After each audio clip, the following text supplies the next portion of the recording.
Hi, Guy. Tonight we journey back. Feel the crisp, biting air high in the mountains, so thin it makes you dizzy. Hear the whisper of wind through jagged peaks, a sound that carries secrets across an empire. We're going to a time of rebellion and consequence, where a single message can be more valuable and more dangerous than a king's ransom. The Ionian revolt has set the western edge of the Persian Empire ablaze. To control the chaos, a crucial dispatch must cross the treacherous Alborz range. A spontaneous, energetic courier named Shokufe is tasked with this mission, facing a land as wild as the rebellion itself. Let's be honest. If you were an imperial courier back then, your life expectancy was probably shorter than a mayfly's holiday. You probably won't survive this. If you enjoy these trips back in time, a little like and subscribe would be wonderful. Let me know in the comments where and when you're listening from. It's always cool to see how far these stories travel. Now, get comfortable. Let the noise of your world fade away. Our first chapter is called A Courier's Call, the Ionian Revolt Shadow. Quote, "The leather strap of your satchel digs into your shoulder, a familiar, grounding weight. You are Shokufe, and this is your office. No walls, no roof. Just the endless aching blue of the sky above, and the formidable spine of the Alborz Mountains beneath your worn leather boots. You stand on a narrow precipice, a gust of wind trying its best to uninvite you from the cliffside. It fails. You just lean into it, a grin tugging at your lips. This is where you feel most alive, on the edge of everything. The air is so clean it stings your lungs, scented with sharp pine and the cold, mineral smell of stone. But today, the wind carries something else. Attention. It whispers names you've heard in hushed, angry tones in the markets of Ecbatana, Miletus, Samos, Geos, words that mean nothing to these ancient peaks, but everything to the men whose message you now carry. The Ionian Revolt.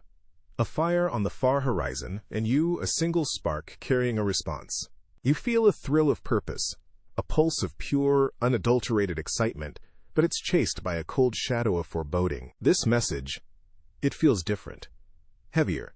You pull the coarse wool of your scarf tighter around your neck and begin your descent. The path is less of a path and more of a suggestion, made by a mountain goat with a questionable sense of direction. It's a treacherous ribbon of loose scree and jagged rock that switchbacks down the mountainside. Your every step is a calculation of weight, balance, and trust. Trust in your boots, your instincts, and the idea that the ground will probably, most likely, be there when your foot comes down. You navigate a section of slick, moss-covered stone, your fingers finding purchase in tiny crevices, your body pressed against the cold, unyielding rock face. A small cascade of pebbles skitters away from your heel, tumbling into the vast emptiness below. You don't look down. Rule 1 of mountain travel. Don't give the abyss the satisfaction. The beauty here is a cruel trick. The peaks across the valley are painted with the last light of the afternoon, their snowy tops glowing a soft, impossible pink against a deepening violet sky.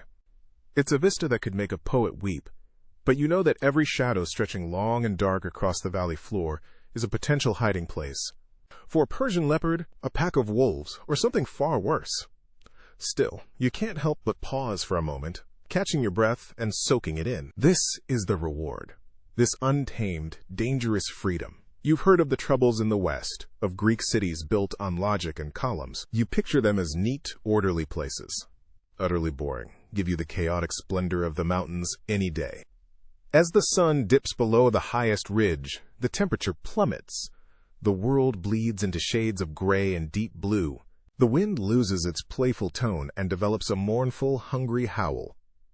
This is the part of the journey you hate. The isolation. In the daylight, you are the master of this domain.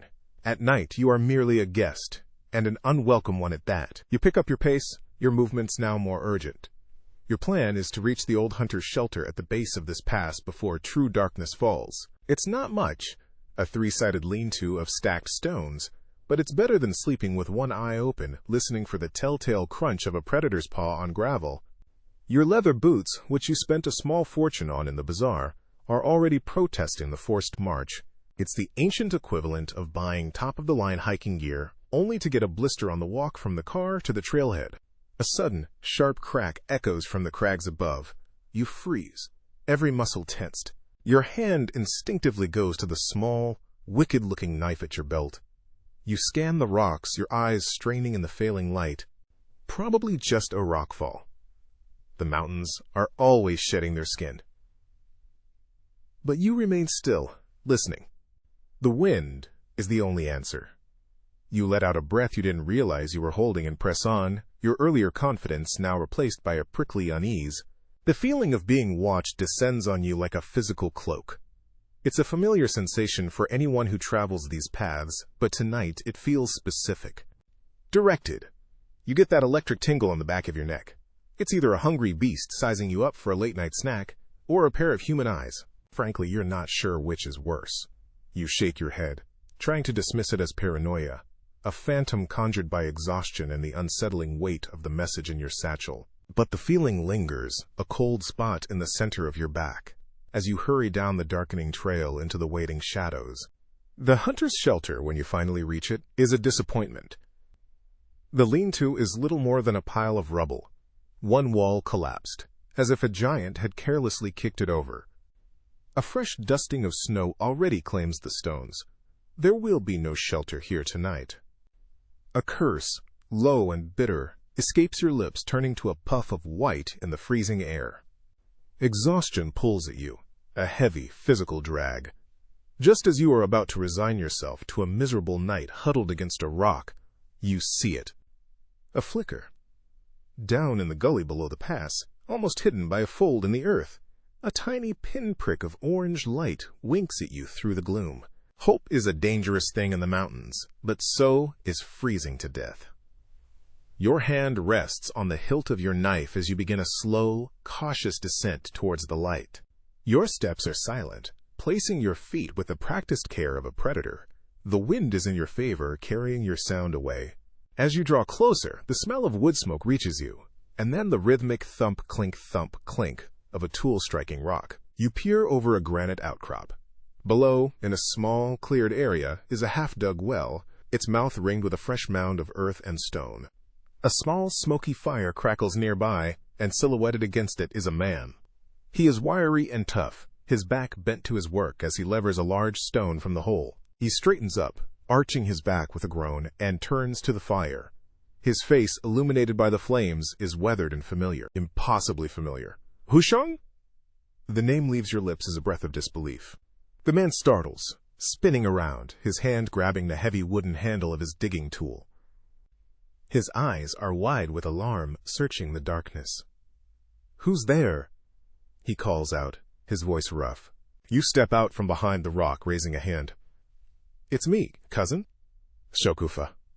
Hushang squints, his face a mask of confusion that slowly melts into recognition, then into something you can't quite read. Surprise, certainly. But also a flicker of concern? Or was it annoyance? "Shakufa, by the eternal flame, what are you doing out here? I thought you were a ghost." You manage a tired grin, walking down into the small circle of light and warmth. The fire feels glorious on your numb face. Delivering the Shah's mail, as always. My route was changed last minute. The northern pass is blocked by a rock slide. What about you? I thought you were digging for the satrap's new garden in Ekbatana. The satrap can water his precious tulips with wine for all I care, Hushang grumbles, though a smile touches his chapped lips. He gestures to the well. This village, he waves a hand vaguely towards the west, has been without a reliable well for a generation. The old one went foul. I'm paid in bread and gratitude. It's more honest work. He looks you up and down, his gaze lingering for a moment on the imperial seal of your satchel. You look half frozen. Sit. There's water, and I have some dried figs. The relief is so immense it almost brings you to your knees. To find a friendly face, family no less, in this desolate wilderness feels like a miracle. You sink down onto a smooth, flat rock by the fire, shrugging the heavy satchel from your shoulder and placing it carefully beside you. Hushang hands you a cup of water. It's the sweetest, coldest, most wonderful thing you've ever tasted. "Thank you," you say, meaning it more than you've ever meant the words. "You might have just saved my life." Quote, "Family looks after family," he says, but his eyes don't quite meet yours. He pokes at the fire with a stick. This revolt in the west. It's making things difficult. Dangerous. More patrols, more questions. A woman alone on these trails. You must be careful. I'm always careful, you reply, pulling out one of his dried figs. It's sticky and intensely sweet. But you're right. There's a tension I've not felt before. You watch him. His personality has always been slippery, like trying to catch an eel with your bare hands. Deceitful, your mother had called him, though not unkindly. He was a man who survived by knowing which way the wind was blowing and trimming his sails accordingly. You hear things out here? You ask, keeping your tone casual. Whispers on the wind? Quote, he gives a non-committal shrug. Only what the traders say, that the Greeks are proud, that they choke on the Shah's authority. They say our garrisons are spread too thin. They say a lot of things. He looks at you, his head tilted. That message you carry. It must be important to send you over the Albors in this season. There it is.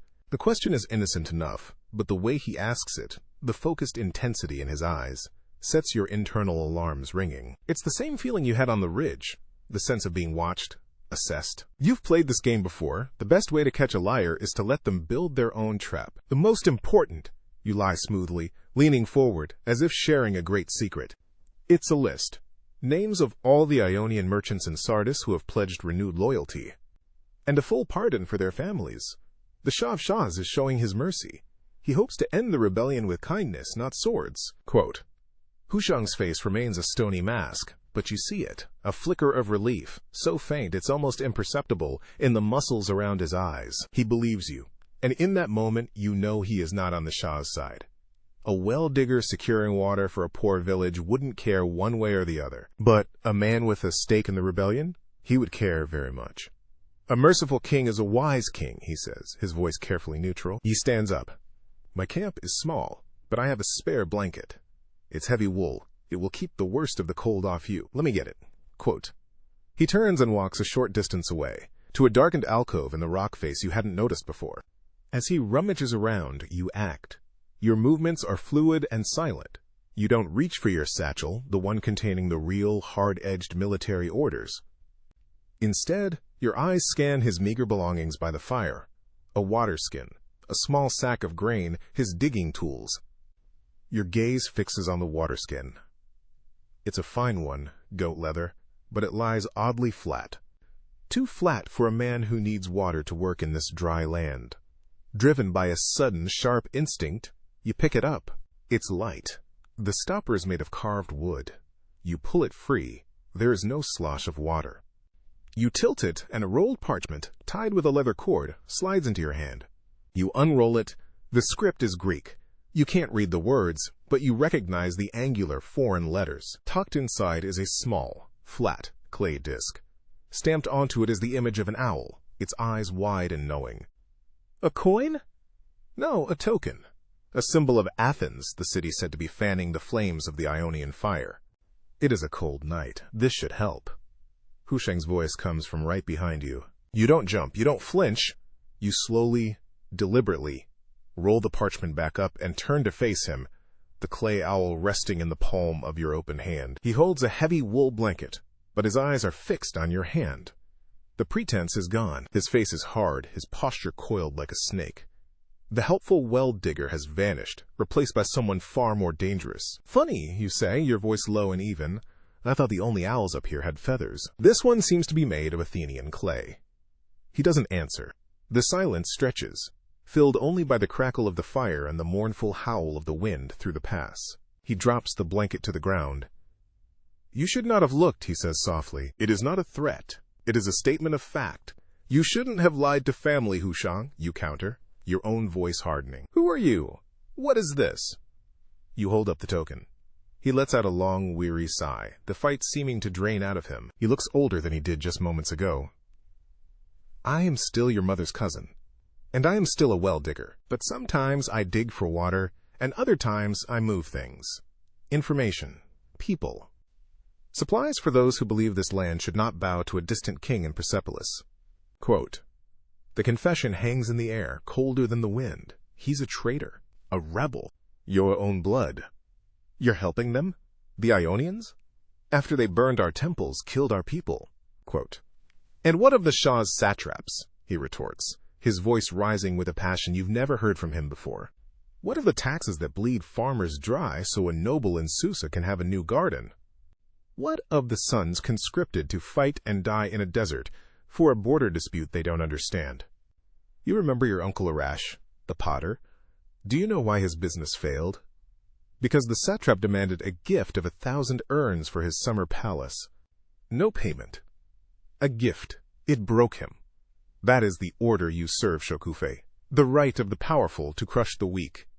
Quote, his words strike a chord. You remember Uncle Arash, a kind man who ended his days a bitter, broken drunk. You had always been told it was a bad business decision. The message you carry, Hushang continues, his eyes boring into yours. It's not a pardon, is it? I saw your face when you lied. You're good, but I've known you since you were a child. That is an order for an attack. For a purge. It's a death sentence for the city of Miletus, isn't it? Quote, you clutch the strap of your satchel. Its weight feels like a millstone now. He is right. The dispatch details a 3-pronged assault, a plan to utterly crush the heart of the revolt, to make an example of Miletus so brutal that no one would dare defy the Shah for a century. I am a courier, you say, the words feeling hollow even to you. I serve the empire. Quote, you serve a system that would have your uncle starve? He spits. He takes a step closer, his hands open, palms up in a gesture of appeal. Listen to me. I was watching you on the ridge. My associate, Taban, wanted to simply take the message from you. He's a dyer from Sardis, full of rage and short on patience. I told him no. I told him you were family. I told him your heart was good, that you just hadn't seen the truth yet. Quote, Taban. The name sounds abrasive, like stone grinding on stone. It fits the crude, angry edge you'd felt from your unseen watcher. What do you want from me, Hushang? You ask, your mind racing. A choice, he says, his voice lowering again, becoming persuasive, manipulative. Your choice. Continue on your path. Deliver that scroll, and know that in a month's time, thousands of people, men, women, children, will be slaughtered because of it. Their city burned to the ground. You will be rewarded. You'll get a pouch of gold and a pat on the head from the men who broke your uncle. Quote, he pauses, letting the image sink in. Or, give me the scroll, let it be lost in the mountains. An unfortunate accident. A courier who never arrived. I will see to it that you get through the mountains safely. I can guide you on paths the Imperial patrols don't know.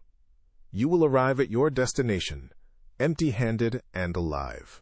The attack will be delayed. Lives will be saved. You can still serve the Empire, Shokufe, just not this part of it. Quote, he stands there, a simple well-digger offering you a choice between loyalty and conscience, between the abstract power of an empire and the very real, bloody consequences of its orders.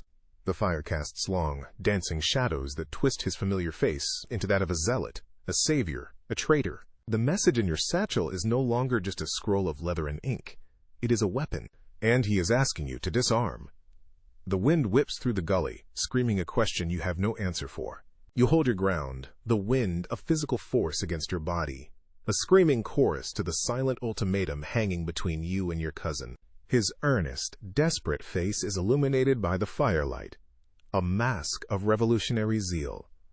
In his words, you hear the echo of your uncle's quiet despair, a sorrow that had always been a background note in your family's history, now brought to the fore. But you also feel the cold, hard weight of the scroll in your satchel, the imperial seal a brand against your side. It is a symbol of order, of a vast and powerful machine that, for all its crushing force, keeps the world from descending into the very chaos Hushang now champions. You ask me to betray my oath, you say, your voice flat. I ask you to choose your own people over a distant tyrant, he counters. Your mind works furiously, a loom weaving together threads of risk and opportunity. To refuse him is to make an enemy of a man who knows these mountains as well as you do, a man who has an associate, the impatient Taban, lurking nearby. To agree is to fail your mission, to become a traitor yourself. But there is a third path, the path of the fox, not the wolf or the lamb. You let out a long, shuddering sigh, a carefully crafted performance of a soul in turmoil. You sink to your knees, letting your head fall into your hands. A city. A whole city of people. You murmur, letting your voice crack. My uncle. You are right. You are right, Hushang. Quote, you look up, your eyes wide and shining with unshed tears in the firelight. What do I do? They will hunt me. If I arrive with nothing, they will know. Relief floods his face. He has won. Or so he thinks. No, he says, kneeling beside you, his voice softening. We will say you were attacked. A rock slide. A fall. The message was lost to the river. I will muddy your trail, and I will guide you towards a path that will take you around the patrols. It leads through a dyer's valley. My associate, Taban, is there. He can give you food and a place to rest before you continue on. By the time you reach your destination, the story of your misfortune will be believable. Quote, Taban, you say, testing the name. You said he was impatient. He is, Hushang admits. His family was in Sardis. He is fueled by righteous anger, but he will listen to me. I will give you a message for him. He retrieves the Greek parchment and the owl token from where you dropped them. Show him this. He will know you are with us. You take the parchment and the clay owl, your fingers closing around them. And the Shah's message? You whisper, glancing at your satchel. It must be destroyed, he says, his eyes glinting. Now, before you have a chance to change your mind. You nod, a slow, defeated gesture. You open your satchel and pull out the heavy scroll case. Your hands tremble, another detail for your audience of one. You walk to the fire. For a moment you hold the case over the flames, then pull back. I cannot, you breathe. Then I will, Hushang says, his voice firm but not unkind. He takes the case from you. He doesn't bother to check the contents. Why would he? He has broken your spirit. He has turned you. He unhesitatingly tosses the heavy leather case into the heart of the fire. The flames lick at it, then hungrily devour it. The leather blackens and curls, the imperial seal melting into an unrecognizable blob before it is consumed. You watch it burn, your face a mask of misery. Inside, your heart is a cold, steady drumbeat. The real dispatch, a much lighter, undecorated scroll of the finest parchment, remains tucked away in a hidden pocket at the bottom of your satchel, nestled beside a spare waterskin. What he just destroyed was a decoy, a useless, outdated report on grain shipments you were meant to drop at a minor garrison 2 seasons ago. You'd kept it for just such an emergency. Spontaneity is your nature, but preparation is your trade. The next morning, after a shared, tense breakfast, Hushang sketches a map in the dirt, showing you the new path. It's a lower, more winding route that avoids the high passes. He claps you on the shoulder. You have a good heart, Shokufa. You made the right choice. You meet his gaze, your own eyes conveying only gratitude and fear. You are a courier. You deliver what is needed. The journey to the Dyer's Valley takes the rest of the day. The air grows thicker, the sharp scent of pine and rock replaced by something damp and vaguely sour. You follow a stream whose waters, once clear, begin to take on a faint, unnatural tinge of murky blue. The rocks along its banks are stained, and the very ground beneath your feet feels tainted. This is Taban's domain. The valley is a defile, a wound in the earth. The trees are sparse and sickly looking. Strung between them are long lines of wet silk, hanging like ghostly banners in the fading light, dripping lurid shades of indigo, saffron, and Tyrian purple onto the blighted grass below. In the center of the clearing stand 3 enormous clay vats, steaming with a pungent, chemical stench that stings your eyes. Beside them is a low, turf-roofed hovel. A man emerges from the hovel as you approach, wiping his hands on a stained leather apron. He is bull-necked and broad, with arms thick with muscle from wringing and lifting heavy bolts of silk. His hands and forearms are permanently stained a deep, mottled blue, as if he has been wrestling with the sky and lost. This must be Taban. What do you want? He grunts. His voice is a low rumble, devoid of any warmth. His eyes, small and suspicious, rake over you, dismissing you as an irrelevance. Hushang sent me, you say, stopping a respectful distance away. He said you could offer me rest. Quote, Hushang is a soft-hearted fool, Taban spits, his gaze lingering on the empty state of your satchel. He trusts too easily. Where is it? Quote, Where is what, you ask, feigning confusion. Don't play games with me, girl, he snarls, taking a heavy step towards you. The air around him reeks of fermented dye. The message. The Imperial Dispatch. Hushang sent word you were coming. Said you'd lost it. A likely story. There was a rock slide, you begin, sticking to the agreed-upon lie. My satchel was torn open. Lies, he bellows, his face purpling with rage. He points a blue-stained finger at you. You are an imperial dog, a messenger for the tyrants who bleed our people. You think you can just walk through here? You think we are idiots? His rage feels brittle, like a poorly fired pot. It's loud and aggressive, but you sense the cracks of insecurity beneath it. He feels powerless, so he wields anger like a club. I have proof, you say, your voice steady. You reach into your satchel and pull out the rolled Greek parchment and the clay owl token. Hushang gave me these. This is the only message I carry now. He snatches them from your hand, his rough fingers fumbling with the cord. He unrolls the parchment, his eyes scanning the Greek letters. He can read it. A flicker of something. Disappointment? Frustration? Crosses his face. This is nothing. A list of suppliers. And this trinket? He holds up the owl token with contempt. A child's toy. It is the symbol Hushang trusts, you say quietly. I don't trust Hushang's judgment. I don't trust you, he shouts, throwing the parchment to the ground. He wants to win people over. I want to win the war. And that starts with stopping spies like you. You will not leave this valley. I'll send word to the committee. They will decide what to do with you. He plants his feet, blocking the path out of the valley. He is a wall of crude certainty. This is the moment. You cannot overpower him. You cannot outrun him. You must dismantle him. You let your shoulders slump. Fine, you say, your voice barely a whisper. Then it is over. I suppose it does not matter. Your resignation catches him off guard. What does not matter? He asks, his suspicion still sharp. You look up at him, and this time there are no fake tears. Your eyes are cold and clear. The real message, you say. The one I lost. You think you know what it was, don't you? An attack order. A plan to burn Miletus. You give a short, bitter laugh. The Shah is not that simple. You dye silk, Taban. You understand the art of the hidden color, the shade that only emerges after the cloth has been treated. The Shah's plans are the same. He frowns, intrigued despite himself. What are you talking about? Quote, that scroll was not a death sentence for Miletus, you lie, your voice dropping into a conspiratorial tone. It was a list of pardons. Pardons? He scoffs. The Shah knows no mercy. Quote, oh, he does, you say, taking a small step closer. You are no longer the frightened girl. You are a purveyor of secrets. A pardon for every Ionian leader who agrees to turn against the others. A pardon for every captain who scuttles his own ship. For every officer who opens a gate at night. The message wasn't an order for Persian soldiers to attack. It was an invitation for your rebellion to commit suicide. Quote, Taban's bullish confidence wavers.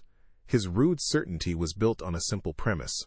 Us versus them. You've just introduced a terrifying variable. You're lying, he says, but the conviction in his voice has faded. Am I? You press, your voice like silk. Think, Taban. Why send a single courier over the most dangerous pass in the empire? An army's orders would be sent with a squadron. But a message of betrayal? A list of traitors and their rewards? That is a secret that can only be trusted to one person. A person like me.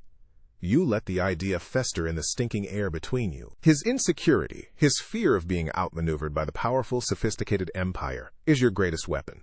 He is a man of blunt force and direct action. The idea of such insidious subversion terrifies him. And Hushang, you continue, delivering the final venomous blow. He was so eager for me to destroy the message, so eager to believe it was gone. He gave me this. You point to the owl token on the ground. He told me it was a symbol of your trust. But what if it's not? What if it's a marker? What if the Shah's men aren't looking for me at all? What if they are looking for the man who holds this token? What if my real message was simply to confirm which of you could be turned? Quote, you have taken his world, a world of pure indigo rage against white imperial oppression, and you have muddied it with 1,000 shades of gray. Taban stares at the owl token on the ground, as if it were a scorpion. His face, already ruddy with anger, has gone pale beneath the blue stains. His entire posture has changed. The aggressive stance is gone, replaced by a deep, shuddering uncertainty. He looks from the token to you, and then towards the path Hushang came from. Who could he trust? The fanatical dyer? The soft-hearted well-digger? The smooth-tongued courier? Everyone was now a potential traitor. His simple, violent cause had become a knot of paranoia. "Get out," he says, his voice a hoarse croak. He doesn't look at you. He looks past you, into the shadows, as if seeing enemies everywhere. "Get out of my valley, now, and don't come back." He steps aside, no longer a wall, just a broken man surrounded by his steaming vats of color. You don't say another word. You walk past him, your steps even, and unhurried. You retrieve the parchment from the ground, roll it up, and place it back in your satchel, a deliberate, final gesture. Then, without a backward glance, you continue down the path, leaving the rude, insecure Silk Dyer to drown in the poison of the doubt you have brewed for him. The air begins to clear, the chemical stench fading behind you, replaced once more by the clean, sharp scent of pine and stone. The real message feels heavier than ever, but your shoulders are straight. You are on your own path now. The path away from Tabin's valley is an ascent into silence. The acrid smell of the dye vats recedes, replaced by the cleansing scent of cold stone, and, higher up, the thin, sharp air of the peaks. You don't look back. There is nothing for you there but the ghost of a man you broke with words, a man now tangled in a web of paranoia you wove just for him. There is a grim satisfaction in it, the clean, cold thrill of a successful manipulation. But it leaves a bitter taste in your mouth, like biting into a green almond. Hushang's earnest, desperate face swims in your memory. You have a good heart, Shokufa. Did you? Or was your heart just another tool, as sharp and cold as the knife at your belt? You push the thought away. It is a luxury you cannot afford. Not now. The climb is punishment. The path Hushang described was a lie of omission. He'd called it a lower route, but failed to mention it was also steeper, more exposed, and barely used. Perhaps he never expected you to get past Taban. Or perhaps this was his own subtle act of rebellion, sending you on a path that would test your loyalty to the breaking point. Every step is a battle. Your thighs burn with a deep, liquid fire. Your lungs feel scraped raw, each breath a gasp that provides less and less relief in the thinning air. You use your hands as much as your feet, your fingers, already tender, finding purchase on sharp-edged granite that tears at your skin. The mountain itself seems to have soured. The war in the west has poisoned more than just Taban's valley. You pass a shepherd's abandoned summer camp, the stone pen broken, a few scattered sheep bones bleaching in the sun. Further on, you find a hastily discarded water skin, its mouth gaping open next to a dark reddish-brown stain on the gravel that isn't rust. A skirmish? A robbery? Deserters? The revolt is a sickness, and its fever is spreading even to these remote veins of the empire. The silence is no longer peaceful. It is watchful. Every gust of wind sounds like a whispered warning. Every shadow seems to hold a threat. You are forced to take cover as a small imperial patrol. 4 horsemen, their chainmail jingling discordantly in the quiet, makes its way along a parallel ridge below. They ride with spears held ready, their heads constantly scanning the rocks. Their faces are grim, their posture tense. They are not the confident soldiers of a secure empire. They are nervous occupiers in hostile territory. You press yourself into a crevice, holding your breath, your heart hammering against your ribs. The weight of the true dispatch in your satchel feels like a lodestone, pulling their eyes towards you. They pass without incident, but the encounter leaves you shaken. The world is a tightly wound scroll, and your actions, your very existence on this path, are pulling at the thread that holds it all together. Your exhaustion becomes a separate entity, a creature clinging to your back, whispering suggestions of rest, of surrender. Just for a moment. Just lie down. Let the cold take you. It would be so easy. Asterisk. You fight it by focusing on small things. The precise placement of your next footstep. The texture of the rock under your bare, bleeding fingertips. The rhythm of your own ragged breathing. You think of your uncle, not as the broken man Hushang described, but as he was before, his hands covered in wet clay as he laughed, shaping something beautiful from a simple lump of earth. Order from chaos, that is what the empire is, you tell yourself. That is what you serve. A potter's wheel on a continental scale. The thought is both comforting and terrifyingly vast. The sun is beginning its descent, painting the western sky in violent streaks of orange and purple. When you see it, the summit. It's not a sharp peak, but a broad, wind-scoured shoulder of rock, marked by a single gnarled juniper tree that has somehow survived a millennium of storms. It's the designated rendezvous. The final push is a desperate scramble up a sheer face of loose scree. For every 2 steps you take, you slide back 1, the gravel cascading away into the abyss below. You stop thinking. You stop feeling. You are pure will, a body fueled by the last dregs of stubbornness. You heave yourself over the final ledge, collapsing onto the flat, cold stone of the summit, gasping like a landed fish. For a long moment, you just lie there, the rough rock a welcome, solid presence beneath you. The world is nothing but the drum of your own pulse in your ears and the raw fire in your lungs. Slowly, painfully, you push yourself up, first to your knees, then to your feet, leaning against the ancient juniper for support. And you look. The view steals the breath you have fought so hard to regain. It is a vista of divine, terrifying majesty. You are on top of the world. To the east, the sun rises on the heart of the empire, a hazy expanse stretching towards the rising sun. To the west, where the sun now bleeds into the horizon, the world falls away into a sea of jagged, shadow-filled peaks that march towards Ionia and the Great Sea. Below, the valleys are rivers of darkness, but the snow on 100 other peaks catches the last light, glowing like embers in the twilight. It is a map made real, a kingdom of rock and sky. All the struggles, the fear, the blood, and the lies, Hushang's pleas, Taban's rage, your own desperate climb, feel utterly insignificant from up here. A brief, feverish dream in the ageless mind of the mountain. You are late. The voice is quiet, raspy, as if scraped from the rock itself. You turn. A man sits with his back to a cairn of stones you hadn't even noticed, so still he seemed a part of the geology. He is older, his face a roadmap of hard campaigns, his beard shot through with gray. He wears the simple, undyed wool of a common soldier, but his eyes hold the weary authority of a man who has commanded thousands. He doesn't look at you. He stares west, towards the dying light. You don't offer excuses. He wouldn't care. You walk towards him, your legs unsteady. You unbuckle your satchel, your numb fingers fumbling with the clasp. You reach deep inside, past the decoy water skin, and your hand closes around the light, unassuming scroll. You pull it out. It looks so small, so fragile to have caused so much trouble. From the eyes of the king, you say, the formal title feeling strange on your lips after all you have been through. You hold it out to him. He turns his head slowly. His eyes, pale as a winter sky, meet yours for the first time.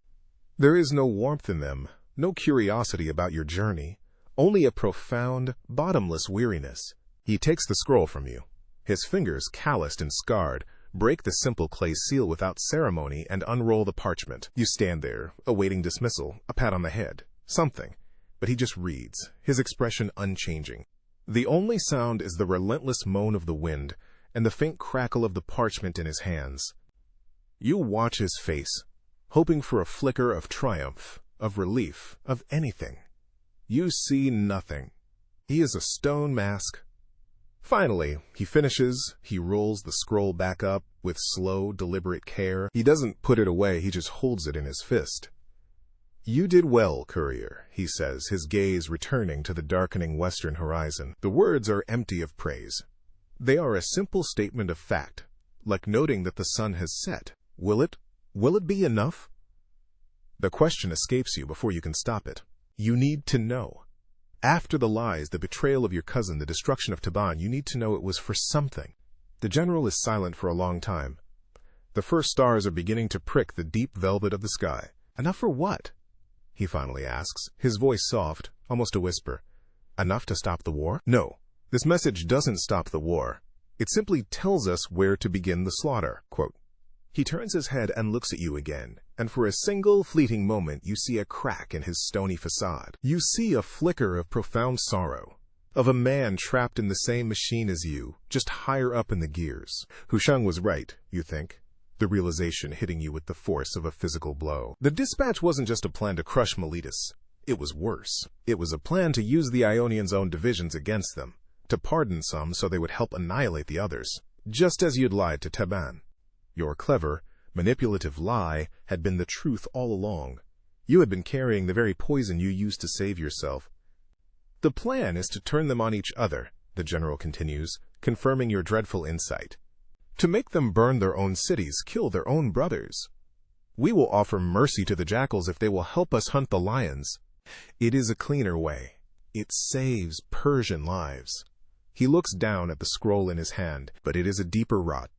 A victory won this way will fester for generations. This message, he says, his voice dropping so low you can barely hear him over the wind, will not end the rebellion. It will only sow the seeds for the next one.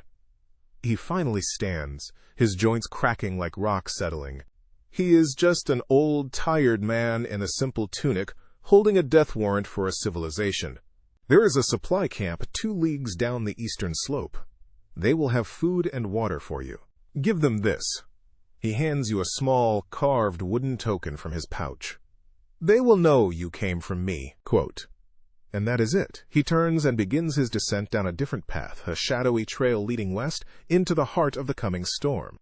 He melts into the gloom and is gone. You are left alone on the summit, the wooden token clutched in your hand. You have succeeded. You delivered the message, you survived. But there is no triumph, no relief, only a hollow ache in the center of your chest. Below you, the empire is a vast, dark expanse, glittering with the promise of 1,000,000 tiny, unknown lives. And you, a courier, a single spark, have just delivered the flame that will set their world ablaze. The wind howls around you, cold and unforgiving.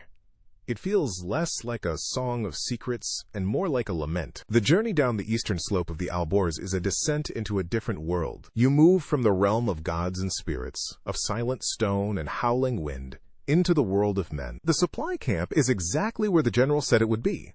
A bustling, noisy collection of tents, smelling of horses, sweat, and cooking fires. The wooden token gets you a bowl of hot stew that scalds your tongue, a full water skin, and a place on a supply wagon heading east. No one asks your name. The token is your identity.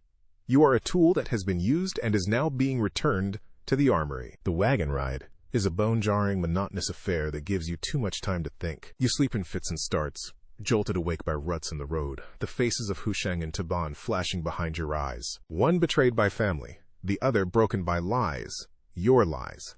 You finger the pouch of salt and dried fruit they gave you at the camp. Your only reward so far, it feels insufficient. As you descend from the highlands onto the vast central plateau, the landscape changes. The raw, untamed wilderness gives way to irrigated fields, neat canals, and villages that huddle around wells. Wells perhaps dug by men like Husheng. The road widens, becoming part of the royal road, a great artery pulsing with the lifeblood of the empire. You pass caravans laden with goods from the far corners of the world, stern-faced patrols and fellow messengers on fresh horses, their faces set with the same urgent importance you once felt. They look at you, a lone woman in worn leathers on a slow-moving cart, with a mixture of pity and contempt. They don't know you just held the fate of the Western satrapies in your satchel, or perhaps they do. Perhaps every courier carries a world in their bag, and the trick is to forget it the moment it leaves your hands. Your destination is Susa, the administrative heart of the empire. The approach is overwhelming. The air, once thin and pure, grows thick with the haze of 1,000,000 cook fires, the dust of endless traffic, and the cloying scent of prosperity. You see the city from miles away, a sprawling monument of brick and stone rising from the plains. When you finally pass through the colossal gates, the roar of humanity hits you like a physical wave. The clamor of merchants hawking their wares, the ring of blacksmiths' hammers, the murmur of 100 different languages. It is a chaotic symphony of order, so different from the sublime silence of the mountains. Here, an individual life feels as small and anonymous as a single brick in the city wall. You are escorted from the wagon yard by 2 of the immortals, the Shah's personal guard. Their silent, intimidating presence parts the crowds like a ship's prow through water. They lead you not to a barracks, but into the Apadana, the audience hall of Darius the Great. You walk across sprawling courtyards, past gardens where tamed lions lounge by fountains, their bored expressions a mirror of the courtiers you see gossiping in shaded colonnades. The sheer scale of it all is designed to make you feel insignificant, to remind you that you are standing at the center of the known world, and you are nothing. But after the Alborz, the grandeur feels hollow. The towering, brilliantly painted columns seem fragile compared to the granite peaks you just left. This is a power built by human hands. It can be unbuilt by them too. The throne room is a cavern of calculated splendor. Sunlight, filtered through high windows, illuminates golden dust motes dancing in the air. The scent of cedar and frankincense hangs heavy. Nobles and dignitaries in fine linen and silk line the walls, their faces masks of practiced indifference. At the far end of the hall, on a high, tiered platform, sits the Shah of Shahs. Darius the Great is not the hulking brute of a conqueror you might have imagined. He is a man in his prime, lean and wiry, his dark beard intricately curled and oiled. He sits perfectly still, but his eyes, dark and sharp, miss nothing. They sweep over you as you are brought to a halt at the foot of his throne, taking in your worn boots, the tear in your sleeve, the exhaustion etched onto your face.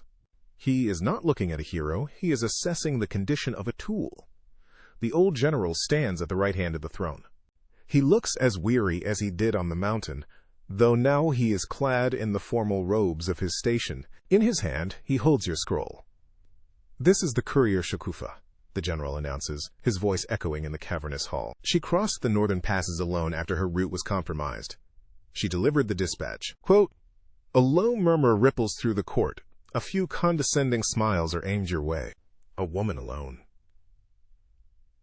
How quaint. Darius raises a hand, and the hall falls silent. The message speaks of division among the Ionian Greeks, the Shah says, his voice not loud but carrying a resonant authority that cuts through the space. It details their rivalries, their petty hatreds for one another. It seems they value their pride more than their unity.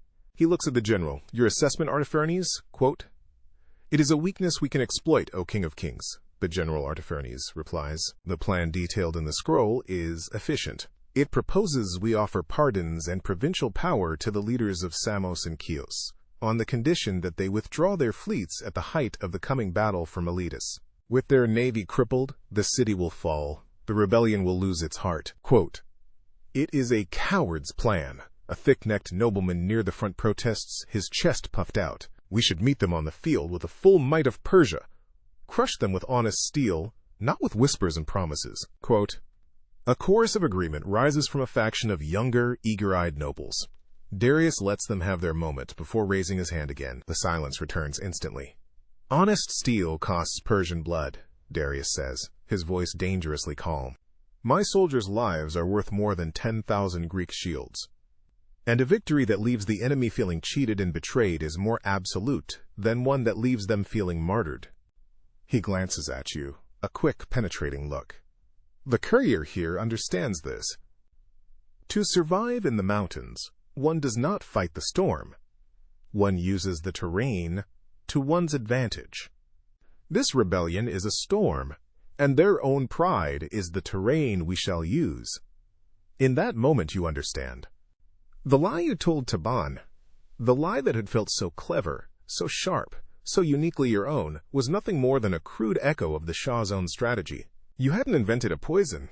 You'd simply been carrying a vial of it, and a single drop had been enough to fell the dyer. You are a courier in more ways than one. You carry not just messages, but the very will and character of the men who write them. Darius taps a finger on his armrest. The decision has been made. Artaphernese, send envoys to Samos and Chios. Make the offer. Prepare the fleet, but let the Samians believe it is a feint. Let the Milesians believe their brothers stand with them until the very last moment. I want their hope to be a tangible thing. I want them to taste it. It will make their despair all the more complete when their allies sail away. Quote, he looks out over the court, his eyes lingering on the nobleman who had spoken out. War is not a wrestling match for glory. It is the careful application of pressure until the opponent breaks. We will break them from within. Then we will burn what is left of Miletus to the ground as a lesson. There will be no more revolts in Ionia for a century. His decree hangs in the air, absolute and final. There is no more debate. The courtiers bow their heads in assent. The machine of the empire has received its orders. The gears are turning. And you, Shokufe, you were the key that turned in the lock. You are dismissed with a nod. An attendant presses a heavy pouch into your hand. It clinks with the sound of gold. Your reward. You back away from the throne, bowing low, and are escorted out of the hall, leaving the scent of power and cedar behind. You find yourself standing alone in one of the vast courtyards. The pouch of gold a cold, heavy weight in your hand. The sun is warm on your face. Children are laughing somewhere nearby. The city roars on around you, oblivious. What did you change? You look at the gold. You have earned this. You survived. You did your duty. You delivered the message. But the general's weary words from the summit echo in your mind. This message will not end the rebellion. It will only sow the seeds for the next one. You changed nothing. You only accelerated the inevitable. Hushang, with his desperate hope for a better world, was doomed from the start. Taban, with his simple, honest rage, was just a pawn to be swept from the board. You were the instrument of a plan far more cynical and cruel than you could have imagined. You had prided yourself on your cleverness, on your ability to manipulate, but you were merely acting out a script written by a king 1,000 miles away. Your spontaneity, your energy, it was all just fuel for a machine you didn't understand. What will change? A city will burn. A people will be betrayed by their own. A victory built on lies will curdle into a bitter peace, pregnant with the next war. You think of your uncle Arash, broken by the casual cruelty of a satrap.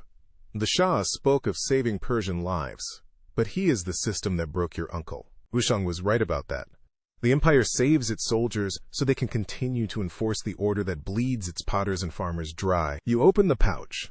The gold coins gleam in the sun, each one stamped with the image of the Shah, the price of a city, the price of your conscience. You think of the path back to the mountains, to the wild, dangerous freedom you once cherished. It seems impossibly far away now. You can never go back to being the person who stood on that precipice, feeling alive on the edge of everything. You have been to the center, and you have seen how the world is truly run. It is not with strength, but with secrets. Not with swords, but with words that turn brother against brother. You close the pouch. The gold is heavy. It's the weight of the message you carried, a weight you will now carry in your pocket for the rest of your life. You are a courier. You deliver things. And in the silent, sun-drenched courtyard of Susa, you realize you have just made your final delivery. You delivered a future of ash and betrayal to the Ionians, and in return, you have been delivered a truth you can never unlearn, that in the games of kings, loyalty is just a weapon, and a good heart is the first casualty. The journey back to your own life begins now, but you know with a certainty that chills you more than any mountain wind, that the road is much, much longer than the one that brought you here. 2 years. 2 years since you stood in the sun-drenched courtyard of Susa, the weight of the Shah's gold a cold promise in your palm. The gold is long since spent, traded for a small, defensible house in a quiet quarter of Ekbatana, for silence, for anonymity. But the weight remains, a phantom limb you can never excise. You are a courier still. It is the only thing you know how to be. But the thrill is gone, scraped out of you and left behind on a wind-blasted mountain summit.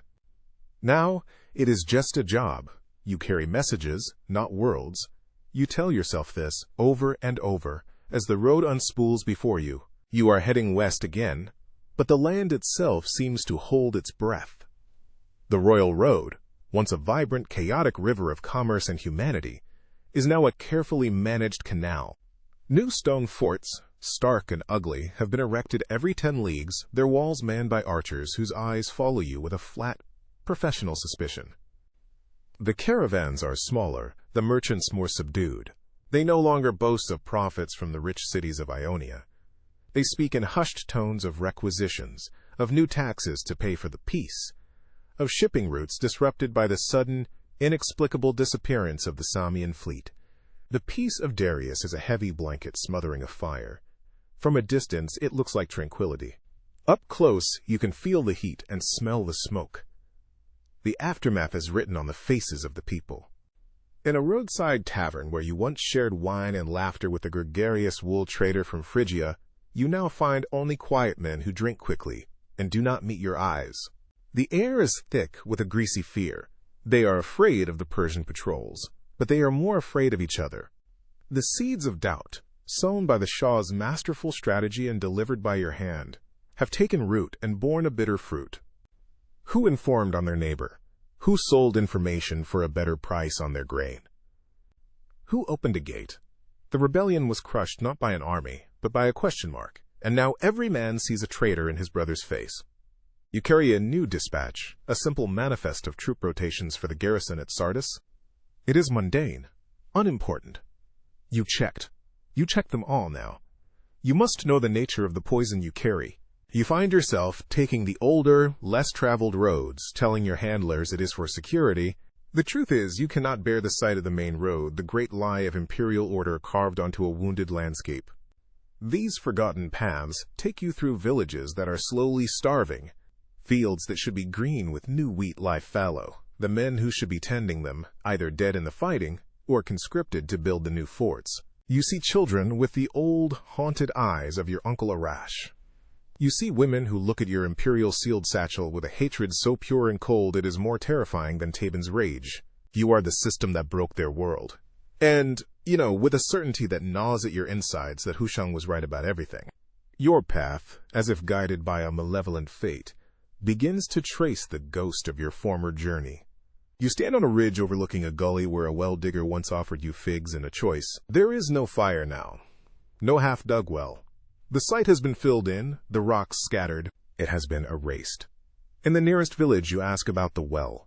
The old woman who gives you water for a small copper coin just spits on the ground. The well diggers were traitors, she says, her voice a venomous rasp, stirring up trouble. The immortals came, they took them away, now we drink from the river again. It is better to have a sickness in the belly than a snake in the heart. Family looks after family, he had said. His family, his people, had turned on him. Because of you.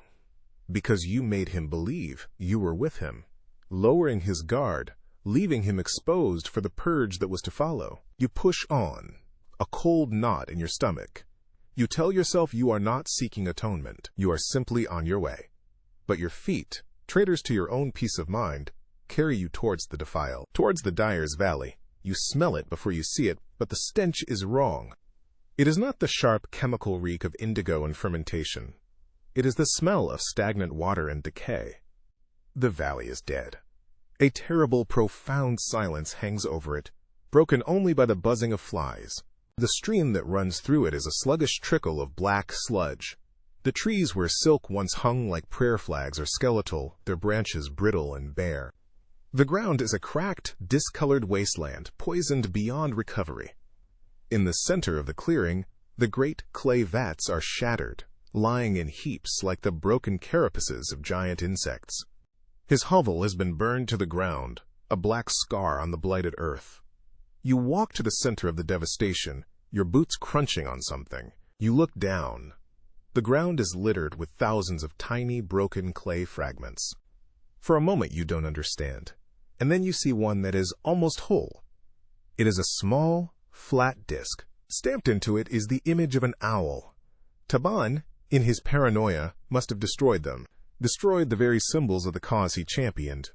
Convinced by your whispers that they were markers for his own doom, you destroyed him not with a knife, but with a word. You gave him a doubt so corrosive it ate him from the inside out, and then it spilled out to poison everything he had ever touched. You look at this little wasteland you created, this monument to your own cleverness. There is no satisfaction here, no grim thrill, only a profound and sickening emptiness. This is the result of your work. Not a burning city you can imagine from afar, but a real place, ruined. A real man, erased. You stand there for a long time, as the sun begins to set. The regret is no longer a sharp pain, but a chronic ache, a part of your bones. The lesson is not something you learned, but something you have become. You see the world in shades of gray now, just as you told Taban. You understand that loyalty and betrayal are just two sides of the same coin, and that kings and generals flip that coin for sport. You survived. You won. And this is what victory looks like. You continue your journey, leaving the dead valley behind. 2 days later, you arrive in Sardis. The city is a contradiction. The parts burned in the revolt have been rebuilt, grander and more imposing than before, a testament to Persian wealth and power. But the soul of the city is gone. The marketplace, once a riot of Greek voices, is now quiet, patrolled by Persian soldiers who walk with an occupier's swagger. The locals avert their eyes. There is no defiance left, only a weary, resentful submission. You deliver your dispatch to the garrison commander, a young, arrogant nobleman who barely glances at you. He takes the scroll, signs your docket, and dismisses you. As you leave his office, you see two men being dragged across the courtyard in chains. They are Ionians, their faces bruised and swollen. More sympathizers, the commander says with a bored sigh to his aide. Found hiding in the hills. The Samian governor is very eager to prove his loyalty. He's been flushing them out for us. Jackals hunting lions, the general's words. You turn away, your stomach churning. You walk through the city, a ghost in your own story. You pass the new temple to Ahura Mazda, built on the ashes of a Greek shrine. You see a merchant you recognize from years ago. He used to be proud, his voice booming. Now he bows and scrapes before a Persian official, his smile a painful grimace. You had hoped, in some small, foolish part of your heart, that the order you helped preserve would be worth the cost. But this is not order. This is subjugation. It is a wound packed with salt, a peace that promises future wars. Your return journey is authorized, and you are given another satchel, another message to carry east. You sit in a small, quiet room in the courier station, the news scroll lying on the table before you. You don't need to open it. You know what it contains. More lists of names, more troop movements, more instructions for the slow, methodical tightening of the noose. You look out the window at the streets of Sardis. You watch a Persian soldier laugh as he knocks a tray of figs from a vendor's hands, then forces the old man to pick them from the dirt. You watch two Greek neighbors, who might have once been friends, walk past each other on opposite sides of the street, their faces blank, their eyes full of suspicion. You have been to the top of the mountain and to the heart of the empire, and you have learned the great, terrible secret of how the world works. And now you see it everywhere. You see the fault lines, the weaknesses, the levers of fear and pride. You see people not as people, but as pieces on a board, to be manipulated, sacrificed, or turned. You have become an expert in the language of power. The price was everything you used to be. The spontaneous girl who grinned at the wind on a high precipice is gone forever. In her place is a woman who understands the weight of a scroll, the value of a lie, and the anatomy of a broken heart. You pick up the satchel. The leather feels familiar, but the purpose is different now. You are not just a messenger anymore. You are a part of the machine. A scar of the war, walking and breathing. And as you step out into the occupied city, you know that the lessons of the Ionian revolt will not be forgotten. They are carved into the landscape, into the faces of the people, and into the cold, quiet core of your own soul. You will carry them with you, on every road with every message, for the rest of your life. You will carry them with you, on every road with every message, for the rest of your life. The thought is not an oath. It is a diagnosis. The road east from Sardis is a long, slow journey through the ruins of your own making. The new satchel on your shoulder is light, a simple administrative scroll, but it feels heavier than the one that held a city's doom. That one held a possibility. This one holds the receipt. The royal road is a scar healing badly. The peace of Darius is a poultice of stone and fear. At every river crossing, at every strategic pass, new forts stand sentinel. Their raw timber walls and sharp stone angles an affront to the landscape. They are manned by soldiers from the heart of the empire, men with foreign accents and hard eyes who look upon the local Lydians and Phrygians as a conquered people, which they now are. You see it in the way a patrol stops a farmer's cart, not to ask for papers, but to take the choicest melons, leaving the farmer with a look of impotent fury he dares not express. You see it in the taverns, where laughter has been replaced by the low murmur of cautious speech, and every stranger is a potential informant. The air is thick with the silence of people who have learned that their words can be weapons turned against them. You taught them that lesson.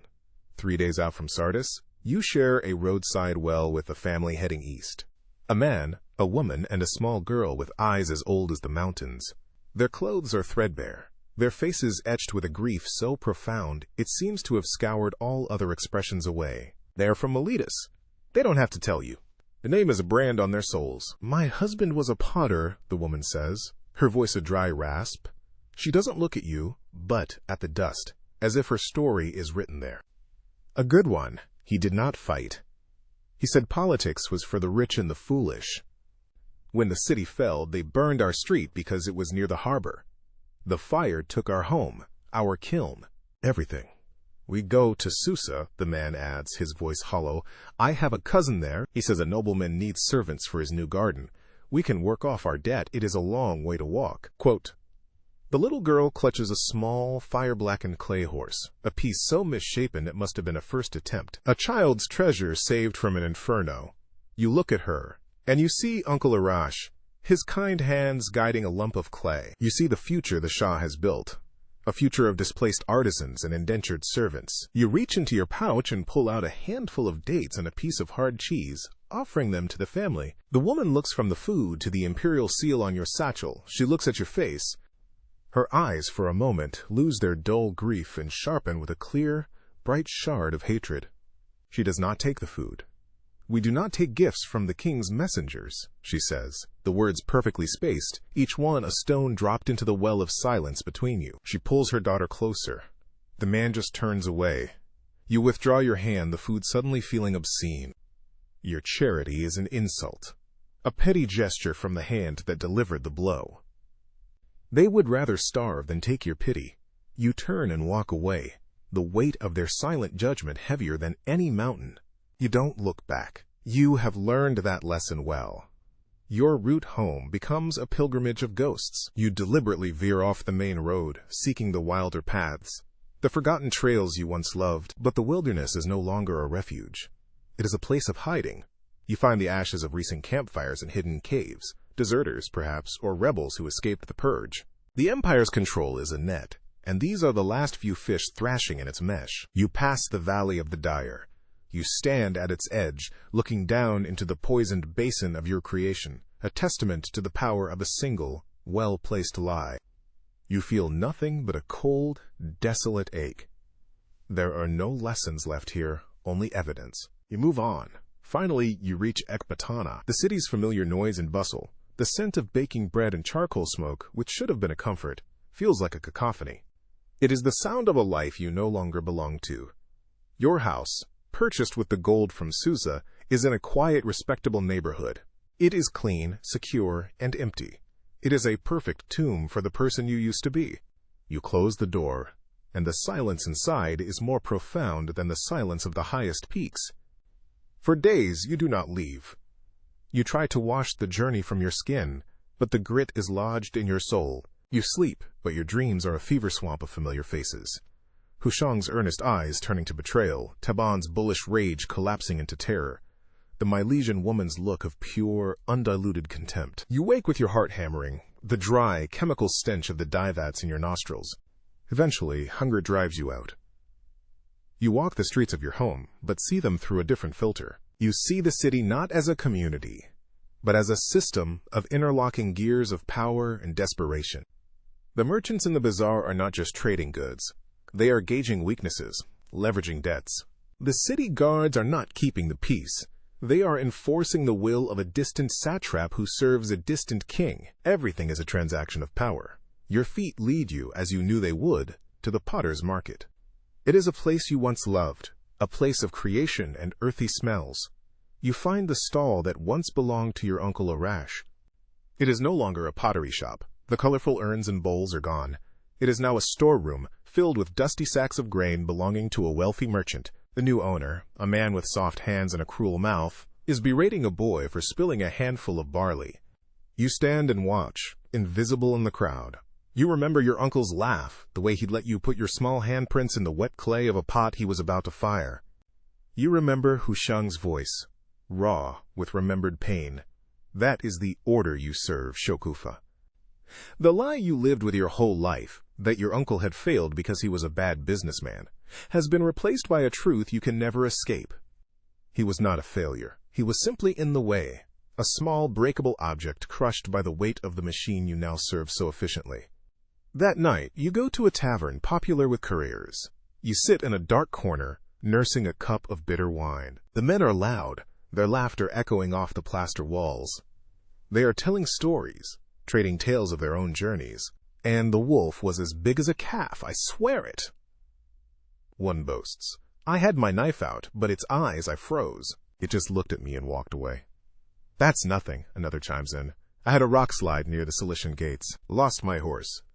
Had to walk for 2 days with nothing but a half-full water skin, and a message from the satrap of Tarsus complaining about the quality of the wine shipment. Quote, they laugh. Their dangers are clean, simple. Wolf, rock slide, thirst. They are challenges to be overcome, stories to be polished and retold. You look at them, at their honest, sunburnt faces, and you feel a gulf as wide as the empire itself. How could you ever tell them your story? I once met my cousin in the mountains, and I let him believe I was a traitor so that he would burn a decoy message and lower his guard, leaving him and his network to be captured and executed. Then, I met his associate, a man consumed by righteous anger, and I dismantled his mind with a lie so potent it drove him to madness and destroyed his livelihood. I was rewarded with gold for this. The wine is good tonight, isn't it? You are an alien among your own kind. The knowledge you carry has isolated you completely. You finish your wine, leave a coin on the table, and slip out into the night, their oblivious laughter following you into the street. A week later, you are summoned. Your handler, a bland, bureaucratic functionary named Mitro, has a new assignment for you. His office is small and smells of old parchment. He does not ask about your last journey. He never does. Your internal state is not a line item on his ledgers. A sensitive delivery, he says, pushing a sealed leather satchel across the desk. To the garrison commander at Gordium, it is urgent. You don't ask what it is. You don't ask why it's urgent. The questions are pointless. You already know the answers. It is a list of names, an order for a purge, a plan to sow dissent. It is another turn of the screw. You pick up the satchel. The leather is new and stiff. You heft its weight in your hand. You think of the energetic girl who once grinned into the mountain wind, who felt most alive on the edge of everything. She is a ghost, a story you tell yourself sometimes. The woman standing in this office is someone else entirely. She is calm. She is quiet. She is efficient.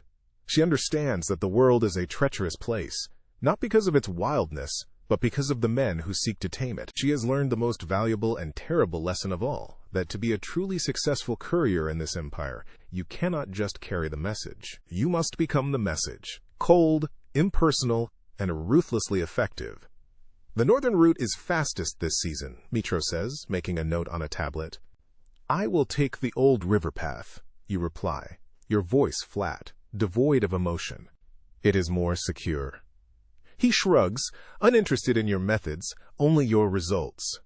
As you wish. Be careful, Shokufa.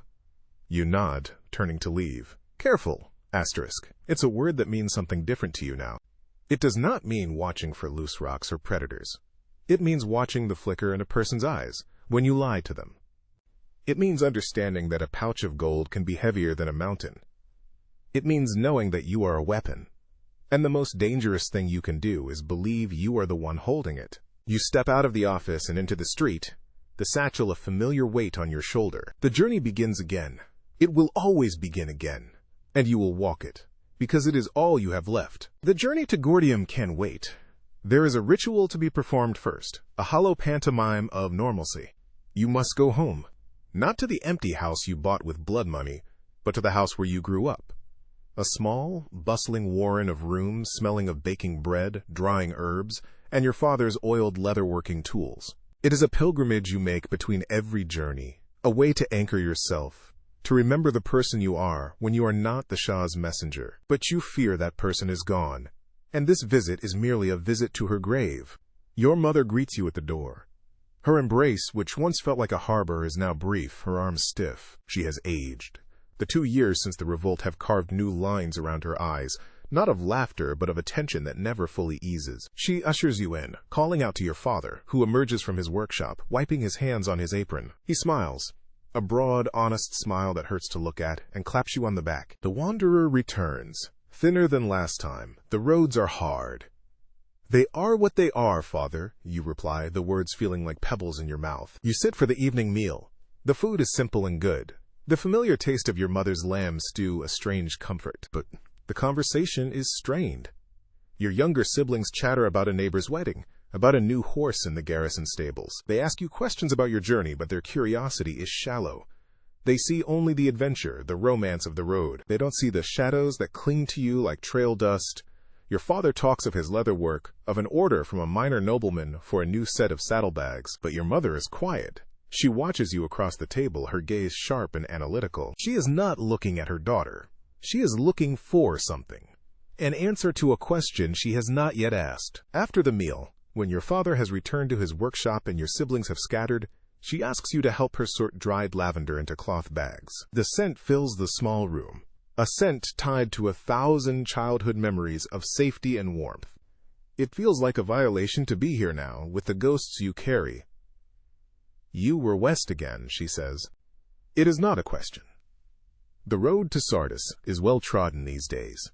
You answer, keeping your eyes on your hands, your fingers separating the tiny purple flowers.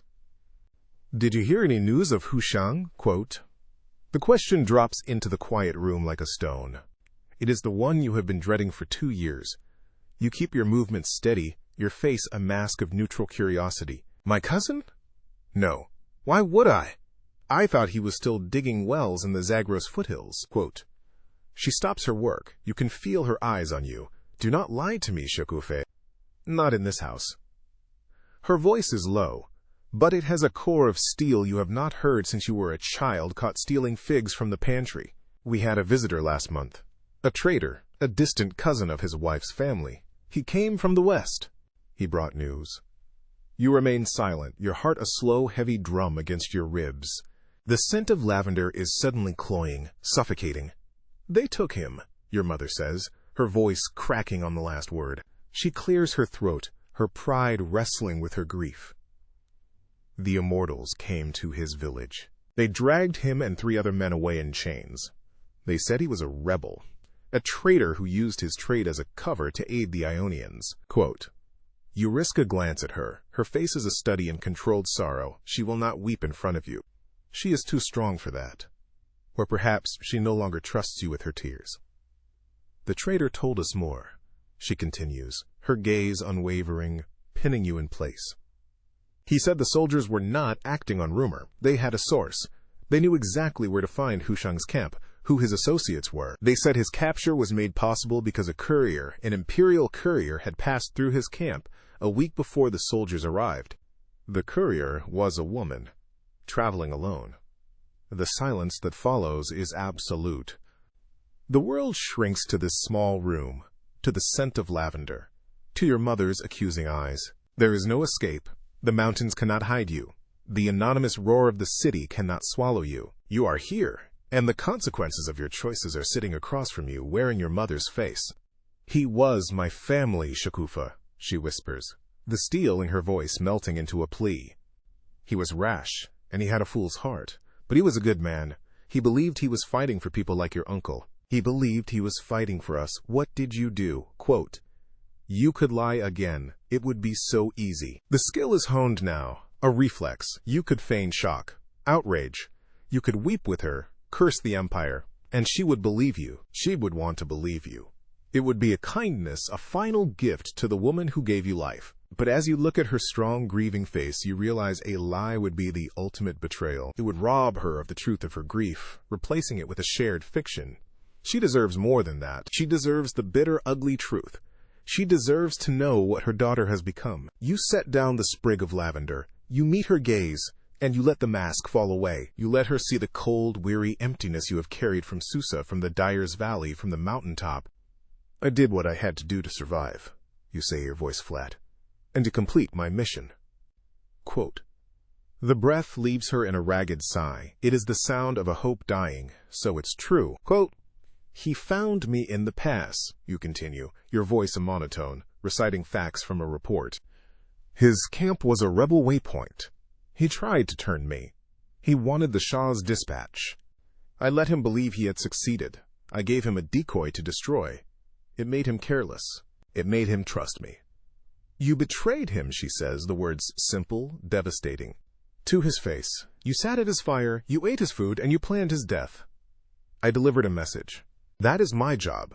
His choices were his own. He chose to conspire against the Shah. He chose to trust a courier sworn to the empire. Those were his mistakes, not mine. The words taste like ash, but they are the only shield you have left.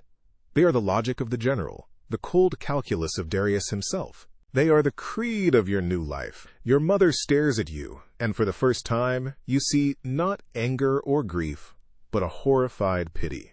A look a person might give to a creature caught in a trap, one who has chewed off its own leg to get free and does not yet realize what it has lost. What have they done to you? She breathes. What have you let them turn you into? That girl who loved the wind and the wild places. Where did she go? Did you leave her on a mountain somewhere? I don't know the woman sitting in front of me. She didn't survive the journey, you say, the confession costing you more than you could have imagined. Your mother stands up, her hands trembling slightly. She gathers the small cloth bags of lavender. She does not look at you. The Shah's gold bought you a fine house, Shakufa. I hope it keeps you warm, because you will find no warmth here. Not anymore. She turns and walks out of the room, leaving you alone with the ghosts and the scent of a childhood that is no longer yours. There is no great confrontation, no screaming or weeping. There is only a quiet, absolute severing. You sit there for a long time, in the house that is no longer your home. You hear your father come in from the workshop. You hear his low, questioning murmur to your mother in the next room. You hear her response, too quiet to make out the words, but the tone is one of finality. He does not come to see you. When you finally stand and walk to the door, the house is silent. You are a stranger here now, an unwelcome guest. You step out into the evening cool. You don't look back. You walk through the familiar streets of your childhood, but you see them now as a foreigner would. You are in exile, not by order of the Shah, but by a judgment passed in a quiet room that smelled of lavender. You go to your new house, the one purchased with your reward. The silence inside is no longer just an absence of sound. It is a presence. It is the weight of Hushang's misplaced trust, the fury of Taban's broken mind, the contempt in a refugee's eyes, and the final, devastating pity in your own mother's. This is the price, not of courage, but of the path you chose. You bought your survival and your success at the cost of your own soul, and you have just discovered that it is a debt you can never repay. The next morning, you retrieve the satchel meant for Gordium. Its weight is familiar. Your purpose is clear. You have nothing left but the road. You are a courier.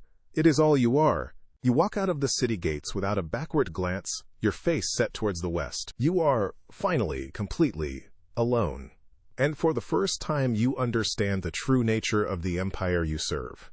It is not a kingdom of stone and gold. It is a machine that runs on broken bonds and shattered hearts, and it has just consumed yours. The road to Gordium is paved with the ghosts of every road she has ever traveled. Each stone seems to echo a memory, a shared joke with a fellow courier, the taste of fresh water from a mountain stream, the gut-lurching thrill of a near fall. But the memories are thin, like pressed flowers that have lost their color and scent, pale imitations of a life that belonged to someone else. The woman who walks this road now is a creature of grim purpose. Her steps, even, her gaze fixed on the horizon, not out of hope, but out of a mechanical need to measure the distance to the next stop. The engine of her body works, but the pilot is gone. Her mother's face is a constant companion, more present than the sun on her skin or the wind in her hair. It hovers at the edge of her vision, not the loving face of her childhood, but the face from the lavender-scented room, a mask of horrified pity that offered no comfort, only judgment. What have they done to you? The question is a stone in her shoe, a constant irritating pressure with every step she takes. She has tried to answer it. They did nothing to her that she did not let them do. She had been the architect of her own damnation. Survival had a price, and she had paid it without haggling. Life on the road has become a series of sterile observations. She no longer feels the pulse of the empire. She dissects its anatomy. At a caravanserai a week into her journey, she watches a median merchant haggling over the price of fodder. She doesn't hear a simple transaction. She hears the tremor of fear in his voice, the desperate need to shave a few coppers off the price to afford the new security tax at the next garrison. She watches a Persian soldier, young and homesick, writing a letter home on a piece of scraped parchment, and she sees not a son, but an instrument of occupation, his simple presence, a threat that keeps the merchant's prices low and the tavern owner's head bowed. Everyone is trapped. The soldier, the merchant, the innkeeper. They are all just gears in the great machine, and she is the oil that keeps them turning smoothly. The knowledge of the Ionian revolt is not a memory anymore. It is a lens through which she views the world. It has stripped away all the comforting illusions. She sees the web of power, the invisible threads of patronage, debt, and fear that connect everyone. She understands that the Shah's peace is not the absence of conflict, but the mastery of it. He did not end the war, he simply internalized it, forcing it into the hearts and homes of his subjects, where it would fester and police itself. One evening, Sheltering from a sudden downpour in a shepherd's abandoned stone hut, she finds herself sharing the space with another traveler. He is young, barely a man, with an unlined face and the eager, restless energy she remembers in herself. He is a courier, too, on his first long-distance run. "The name's Vahid," he says, shaking the rain from his cloak and grinning, thrilled by the storm. Headed for Angyra with a message for the satrap's chief eunuch. Something about a new vintage of wine from Damascus. "Can you believe it? All this way for a wine list!" He laughs, a bright, uncomplicated sound that feels alien in the gloom. He looks at her, his eyes full of the easy camaraderie of their trade. "Where are you bound?" Quote, "Gordium," she says, her voice flat. "Gordium! A hard ride. I heard the Phrygians in the hills are getting bold again. My handler said to be careful." He leans forward, his voice dropping conspiratorially. "They say they never truly accepted the king's rule, that they still dream of their old kings." Quote, Shokofe looks at the boy's earnest, excited face. He sees adventure, danger, rebellious hill tribes from a heroic poem. He doesn't see the truth. A desperate, impoverished people squeezed by taxes and land seizures, their boldness just the final spasms of a dying culture. He is the girl who stood on the precipice and grinned at the wind. He is a walking ghost. "The world is full of ghosts," she says, the words leaving her before she can stop them.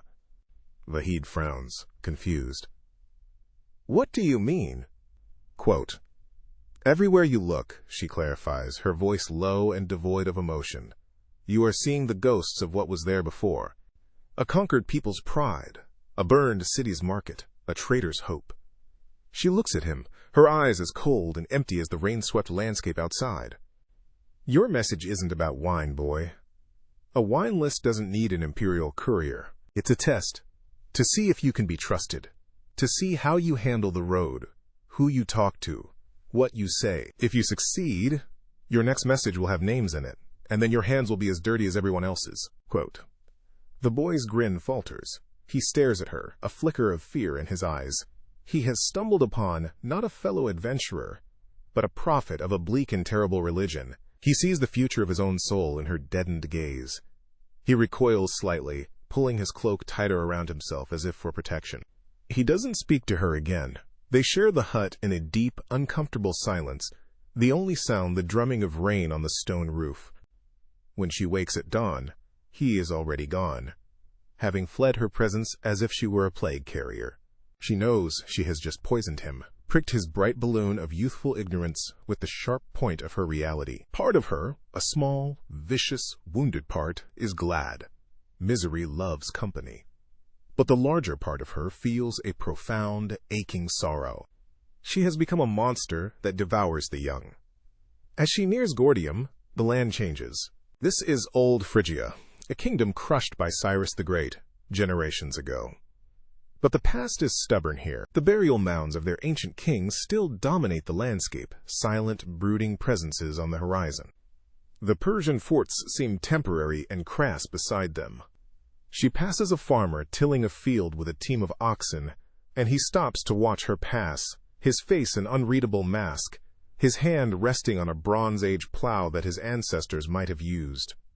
The Shah can build all the forts he wants, but he cannot erase memory. The general's words come back to her. A victory won this way will fester for generations. Asterisk. This is what that festering looks like. A quiet, unyielding resentment that flows beneath the surface of daily life like an underground river. Gordium itself is a city of layers. The new Persian administrative buildings stand beside the ancient Phrygian citadel, a constant, visible reminder of who is in charge.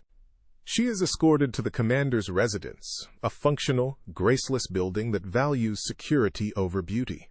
The commander is a man named Bagabuksa, a veteran of the Scythian campaigns, with a face like a knotted piece of wood, and hands that look strong enough to crush stone. He takes the dispatch, breaks the seal with his thumb, and reads. His expression does not change. She is dismissed with a grunt. She stands in the courtyard, her duty done, the familiar emptiness washing over her. She looks up at the old citadel, the fortress of King Midas. Legend said it was where Alexander, the new terror from the west who was gathering power in Macedon, would one day face the famous Gordian knot, a puzzle so complex that an oracle had declared that whoever could untie it would rule all of Asia. A fool's errand. You cannot untie a knot like that. The threads are too tangled, pulled tight by history and hatred and pride. You can only do what Alexander would eventually do: draw your sword and cut it in half. That is the Shah's method. That is her method. She did not untie the knot of Hushang's loyalties. She severed them with a lie. She did not unravel Tabin's rage. She hacked it apart with paranoia. It is a philosophy of brutal expediency. It gets the job done. But it leaves the ends frayed, the pieces useless. It creates a world of broken threads. What does the future hold? She knows, with a certainty that leaves no room for hope. It holds another dispatch, another road, another city full of ghosts. She has become an essential part of the system she despises. Her skills, her endurance, her spontaneity, her ability to read and manipulate people are too valuable to be wasted. The Empire will not let her go. And she has nowhere else to go. She has severed her own knot, cutting herself free from her family, from her past, from her own heart. She is a loose thread, blowing in the wind, but a thread that will always be drawn back to the great, ugly tapestry of the Empire. Her future is a long, straight road across a conquered land. It is a series of anonymous rooms in lonely inns. It is the company of ghosts and the weight of her knowledge. She has learned the truth of the world, and the truth is that the world is a brutal, cynical place. Her only choice now is how to exist within it. She can no longer be the grinning girl, but she refuses to be the bitter prophet who poisons boys in storm huts. That was a moment of weakness, of lashing out. It solved nothing. There must be a third way, not the path of the lamb or the wolf, but the path of the stone. To be still, to endure, to do the job, take the pay, and keep her head down. To carry the messages without letting them carve any more of her soul away. She must build a fortress inside herself, a place where the memories and the guilt can be contained, a place where the ghosts can scream without her listening. It is a bleak future, a half-life, but it is a future she can control. She turns her back on the citadel of Gordium. At the courier station, a new satchel is already waiting for her, a message bound for the eastern frontier, where new troubles are always brewing. She picks it up. The weight is familiar. It is the weight of her life. She squares her shoulders and walks towards the city gates, her expression a careful, practiced neutral. The sun is setting, casting long, dark shadows across the road. She does not flinch from them.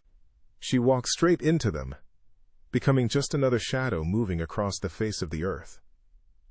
The path east from Gordium was a long exhalation. With every league she traveled, the taut, brooding presence of the conquered Phrygian highlands receded, replaced by the rolling, sun-baked plains of central Anatolia. The land here felt less scarred, the peace less like a fresh wound. The royal road was wider, the traffic of merchants and pilgrims heavier. Life here, at the Empire's secure core, had a rhythm that had been unbroken for generations. She watched a group of children laughing as they herded goats near the roadside, their innocence a stark, painful contrast to the haunted eyes of the Milesian girl. This was the other side of the coin. This was the order and stability that the iron fist of the Shah provided. For these children to laugh, the children of Miletus had to weep. The thought was a cold, hard fact, devoid of judgment. She was a stone, she observed. She did not feel. The mantra worked for a time. She delivered her dispatch at a garrison in Cappadocia and received another, bound for a minor official in a town near the Euphrates. She ate when she was hungry, slept when she was tired, and spoke only when necessary. She was a vessel, a ghost in her own life, and the emptiness was a kind of armor. But armor is heavy, and after weeks of carrying it, she began to feel its weight. The world, which she had tried to flatten into a series of bleak observations, kept insisting on its own complexity. She saw a Persian soldier share his water with an elderly local woman. She saw a Lydian farmer and a Median merchant find common ground in complaining about the quality of the roads, their shared grievance briefly erasing the line between conqueror and conquered. These small, fleeting moments of grace were like cracks appearing in the fortress of her indifference. The final crack appeared in a small, dusty town called Mazaka, nestled in the shadow of a great, snow-capped volcano. The town was a crossroads, a place where caravans stopped to rest and resupply before tackling the mountain passes to the east. She had a day before her next scheduled departure, a rare moment of stillness. Restless, she wandered through the market, a place not of grand commerce but of practical trade. Rope makers, potters, vendors of dried fruit and hard cheeses. In a quiet corner, away from the main bustle, she saw an old man sitting cross-legged before a low table. He was not selling anything. He was creating. Spread before him was a large, smooth sheet of gazelle-hide parchment. In his hand he held a fine charcoal stick, and with slow, deliberate strokes he was drawing a map. His face was a web of fine lines. His eyes, magnified by a small, polished crystal he held up periodically, were sharp and incredibly focused. He was not just drawing lines. He was coaxing a world into existence on the pale surface. Intrigued, she stopped to watch. The map was of the very region she had just crossed. She recognized the winding course of the Halys River, the stark outline of the salt flats, the cluster of hills where she'd sheltered from the rain. But his map held more than just geography. He made small, intricate symbols. A cluster of dots to mark a reliable well, a wavy line for a treacherous patch of marshland, a tiny drawing of a wolf's head near a pass known for predators, a small, elegant tree to mark a stand of ancient cedars that offered good shade for a midday rest. "You have a good eye for the land," she said, her voice rusty from disuse. The old man looked up, his bright eyes assessing her in a single glance, her worn boots, her courier's satchel, the deep weariness in her posture. He gave a small, gentle smile. "The land has a good eye for us. It watches to see if we are paying attention. Most are not." His name, he told her, was Astara. He had once been a surveyor for the king, but now he was retired, and he made maps not for armies, but for people. "A map for an army shows the quickest way to bring soldiers to a place," he explained, his charcoal stick hovering over the parchment. "It marks fortifications, high ground, ambush points. It is a map of conflict." He then tapped the symbol for the well he had just drawn. "A map for a traveler shows the safest way. It marks water, shelter, and food. It is a map of survival. They are two very different ways of seeing the same piece of earth." She stared at the map. It was a revelation. It was the world as she knew it, the world she had traversed 100 times, but seen through a different lens. Her knowledge was a weapon, a collection of secrets for evasion, manipulation, and security. His was a tool, a shared resource for safe passage. He was not ignoring the harsh realities. The wolf-haunted pass was clearly marked, but he was not defined by them either. His primary purpose was to chart the path of life through the landscape of danger. "You've been on these roads a long time," he observed, his gaze gentle but penetrating. "You know their secrets? You know the places not on the official charts. The shortcut through the valley that floods in the spring. The hidden cave that stays dry in a storm.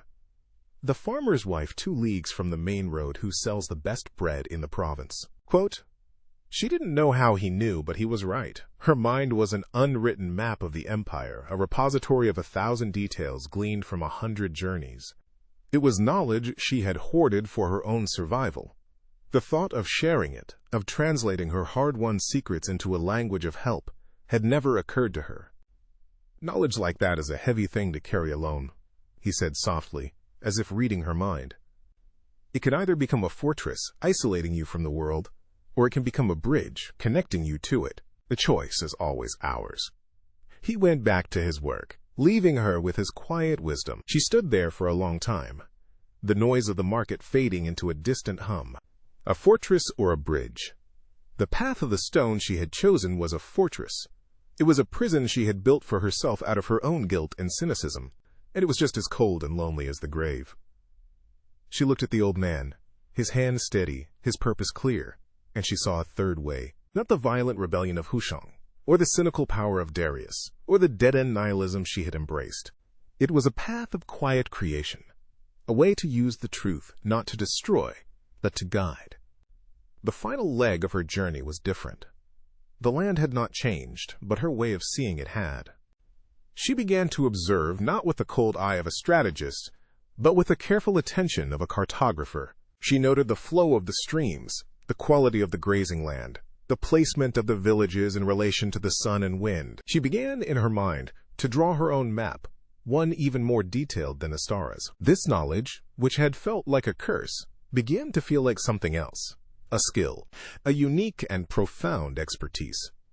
She arrived at the frontier garrison, a grim wooden fortress overlooking the vast, hazy plains that stretched towards Mesopotamia. She delivered her dispatch to the commander, a brusque, impatient man who barely acknowledged her existence. The transaction was as impersonal and hollow as all the others. He stamped her docket and turned to his aide. "Get her the satchel for Samosata," he ordered, already moving on to the next piece of administrative business. The aide returned and held it out to her. A new leather satchel, filled with another scroll, another set of orders, another link in the endless chain. She looked at it. It was her entire life, her identity, her prison. The path of the stone would be to take it, to walk away, to continue the slow process of her own erosion. But she was not a stone. Stones do not choose. "No," she said. The word was quiet, but it fell into the room with the force of a thunderclap. The commander stopped what he was doing and turned to look at her, his expression a mixture of annoyance and disbelief. The aide stood frozen, the satchel held awkwardly in his hand. "What did you say?" the commander demanded. "I said no," she repeated, her voice clearer now, steadier. "My service as a courier is finished." The commander strode over to her, his face darkening. "You do not quit the king's service, girl. You are a tool of the empire. You serve until you break." Quote, "I am not broken," she replied, meeting his glare without fear. For the first time in years, she felt a flicker of the old, defiant energy. Not of a spontaneous girl, but of a woman who had finally claimed her own authority. "I am simply repurposed. I have served the Shah on his roads for many years. I have delivered his messages faithfully, but I will carry them no longer." "And what will you do?" he scoffed, a cruel smile on his lips. "Become a baker? A weaver? You know nothing but the road." "That is where you are wrong," she said, a real smile touching her own lips for the first time in an age. "I know the road better than any man in this empire. I know the rivers, the mountains, the deserts. I know where the water is sweet and where it is brackish. I know the path that avoids the flash floods and the one that is impassable after a heavy snow. I know which ravines shelter bandits and which villages offer welcome. I have an empire in my head, Commander, and I will no longer carry it for the king. I will draw it for his people." She turned and walked out of the office, leaving the commander speechless behind her. She did not wait for a formal dismissal. She dismissed herself. As she crossed the dusty courtyard of the garrison, she felt a terrifying, exhilarating lightness. The phantom weight that had dug into her shoulder for her entire adult life was gone. She was untethered, without a mission, without a destination. She was free. She walked into the town and went directly to the market. She found a scribe's stall and purchased not 1, but 10 fine sheets of parchment. She bought charcoal sticks of varying hardness, a small pot of black ink made from soot and gum, and a set of quills. The coins she used were from her own earnings, not the blood money from Susa, but the pay she had received for a dozen mundane journeys since. It was honest money, buying honest tools. That evening, she did not take a room at the inn. She walked out of the town, towards a small hill that overlooked the plains.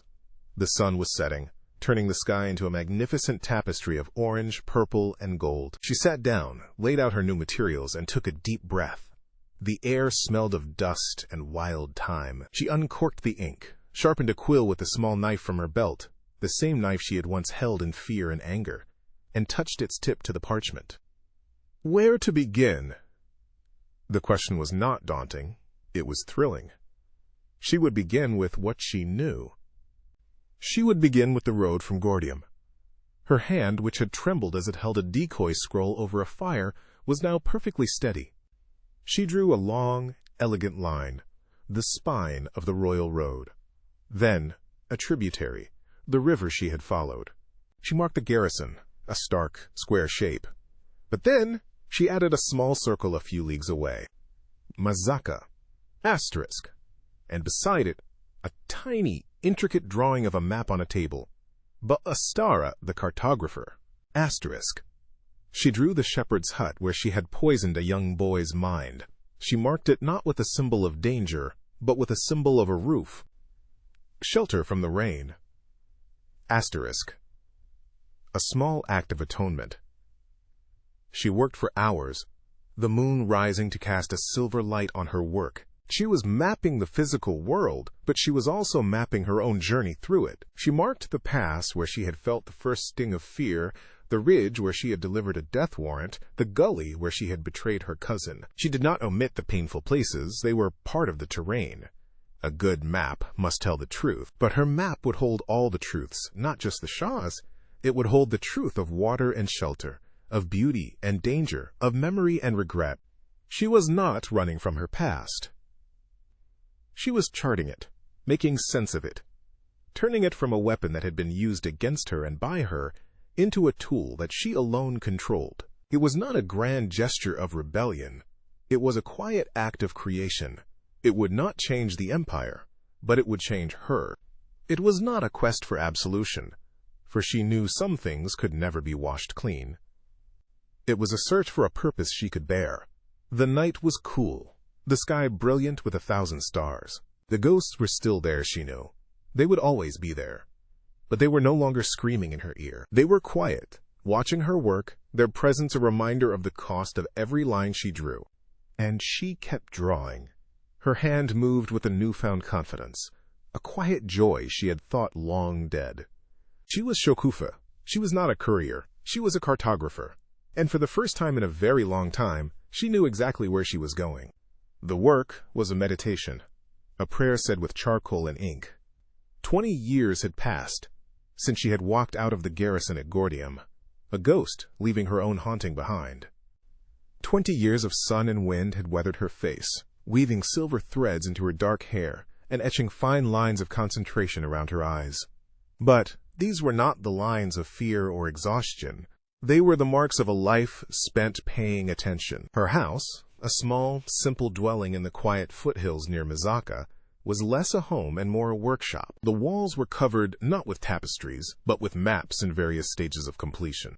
The air smelled permanently of parchment, ink, and the faint, dusty scent of charcoal.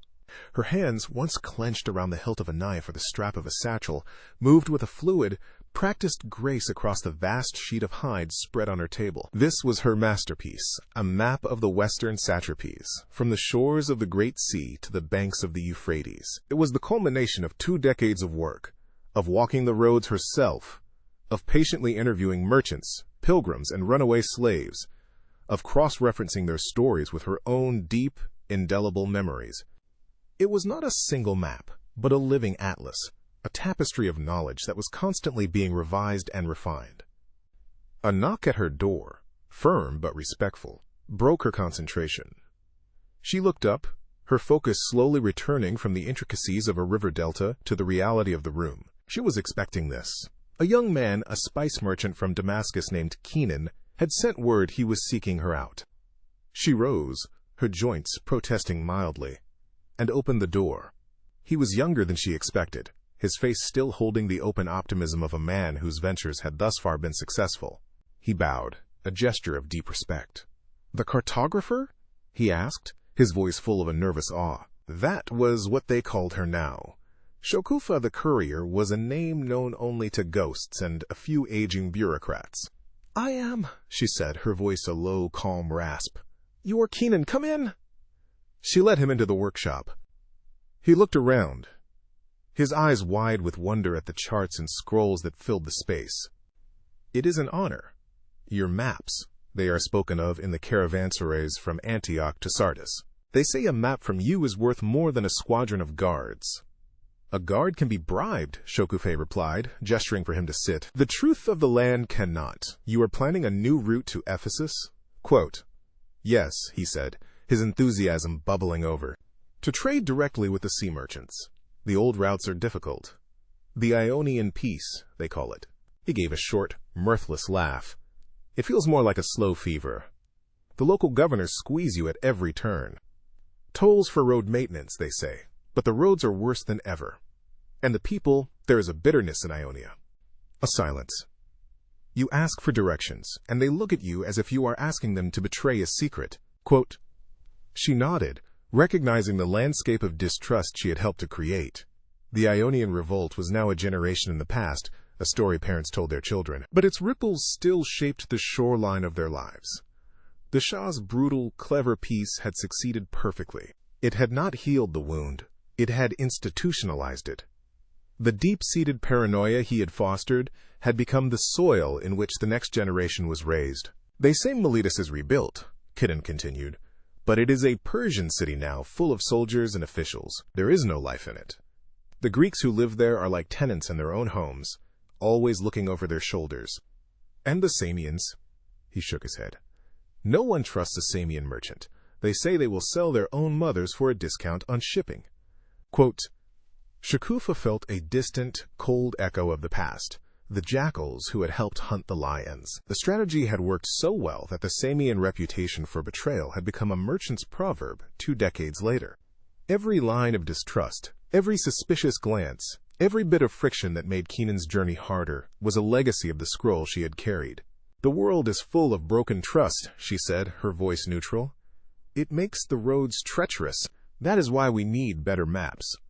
She unrolled a section of her great map, the coast of Ionia. Keenan leaned forward, his eyes tracing the familiar lines. This is incredible, he breathed. The official military charts show none of this detail. He pointed to a small symbol near the mouth of the Meander River. What is this? The sign of a weeping face? Quote, That is what remains of the village of Priene, Shokufe explained. It was burned after the fall of Miletus as a lesson. There is nothing there now but ghosts and bad water. Give it a wide berth. She then pointed to another symbol a few leagues inland. But here, she indicated a drawing of a loaf of bread, is a farmhouse run by an old woman named Lyra. Her family has been there for generations. She saw enough of the fighting. She helps travelers of any nation, if they are respectful. Her bread will remind you of home, and she knows which patrols are on the road before the soldiers do. Quote, Kanan looked from the map to her face, a new understanding dawning in his eyes. This is not just a map of places, it is a map of people. Places are easy, Shokufe said. It is the people who determine if you will have a safe journey. For the next hour she traced the route for him. She showed him the path that wound through the hills, avoiding the main road and its extortionate toll-takers. She marked a hidden spring where the water was cold and pure. She pointed out a ravine that was a known haunt for bandits, and an alternative route that added half a day to the journey but was far safer. Her finger hovered over one particular spot, a desolate little valley deep in the highlands of Phrygia. On her map, she had marked it with a symbol of a shattered indigo vat. Avoid this place, she said, her voice tightening almost imperceptibly. The ground is poisoned. Nothing grows there. The air will sicken your animals. The Valley of the Mad Dyer, Keenan said with a shiver. I have heard tales of it. They say a dyer who supported the revolt went mad with paranoia when it failed, that he believed his own dyes were betraying him. He destroyed his workshop and poisoned the land before he vanished. Quote, A sad story, Shokufa said, her face an unreadable mask. She did not need to close her eyes to see Taben's face, his bullish rage collapsing into a quivering, terrified ruin.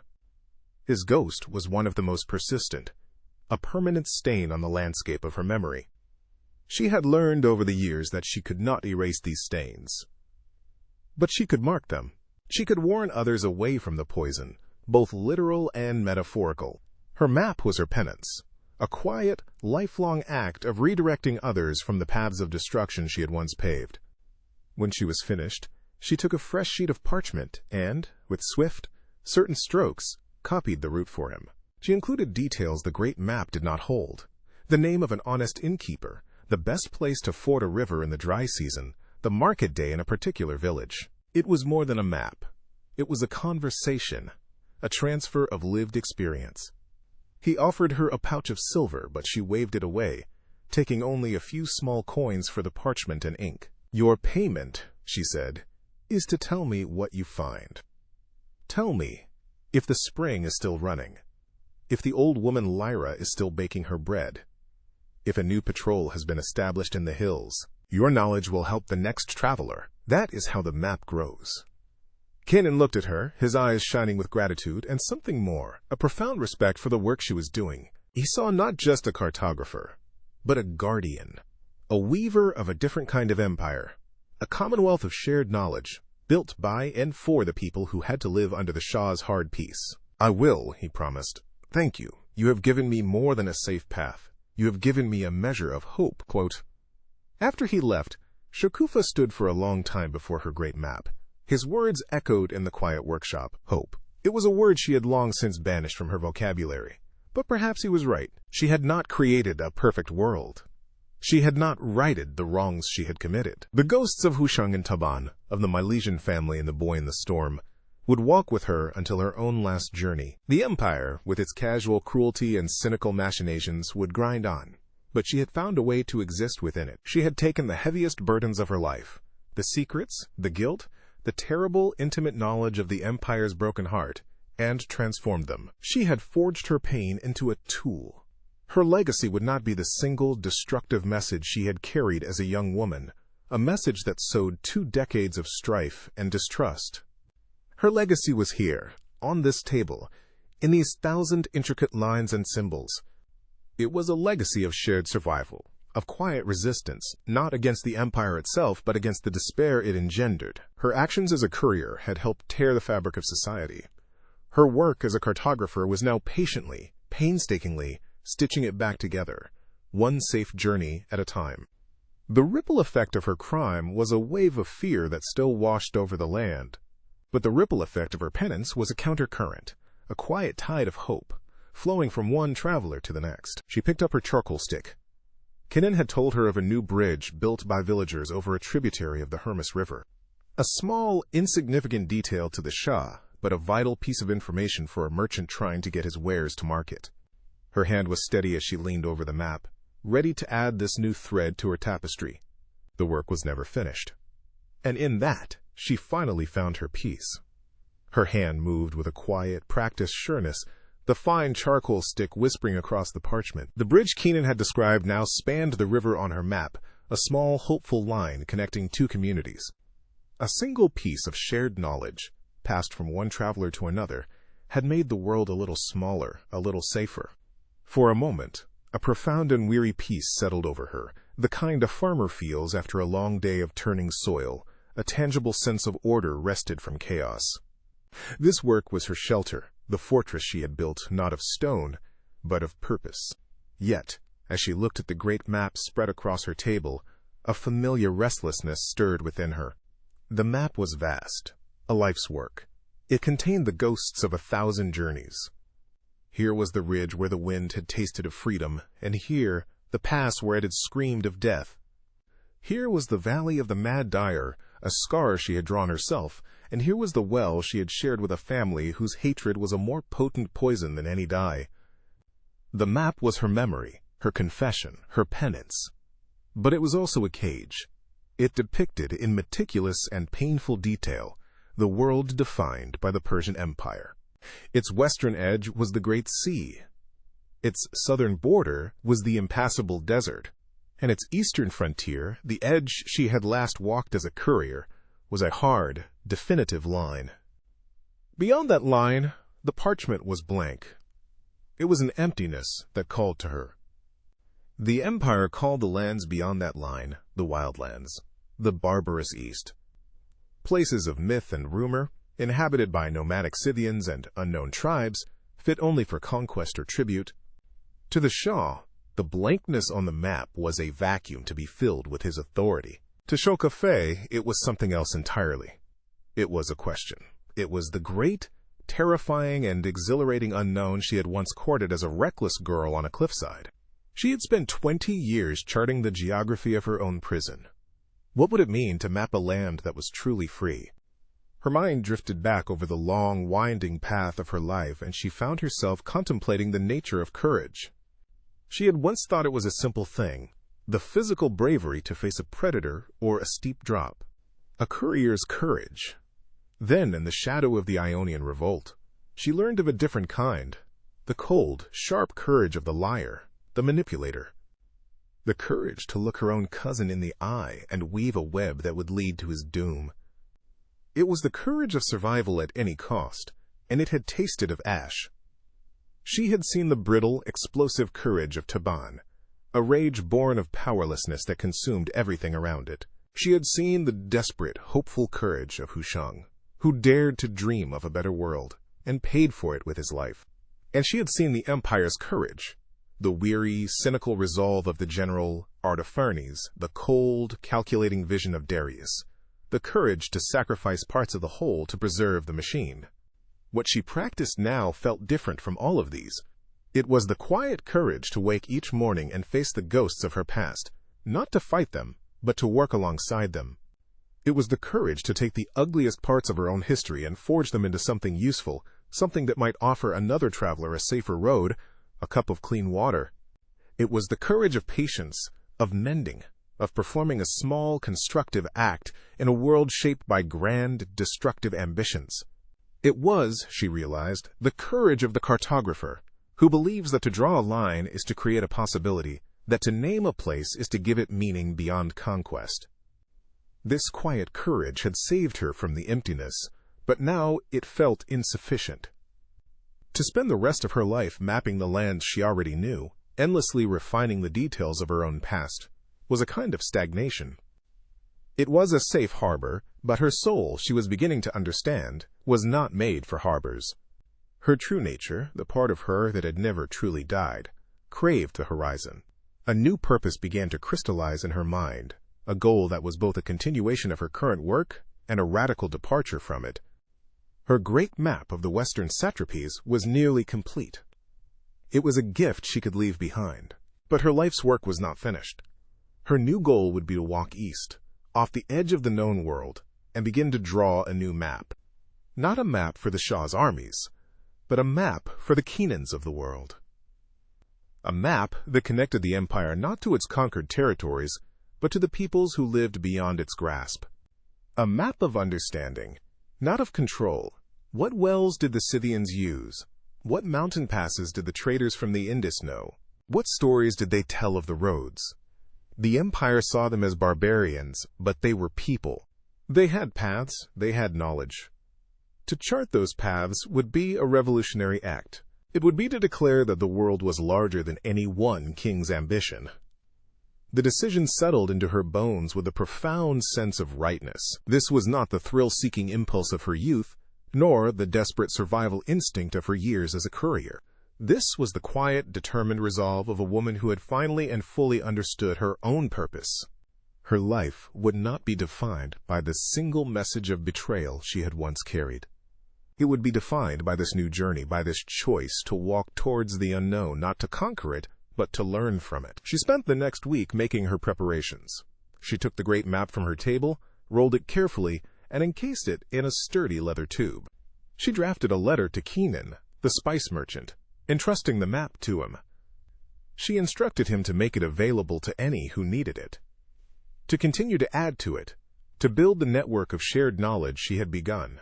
Her legacy would not be a static object, but a living, collaborative process. A bridge, not a fortress. Then, she began to pack for herself.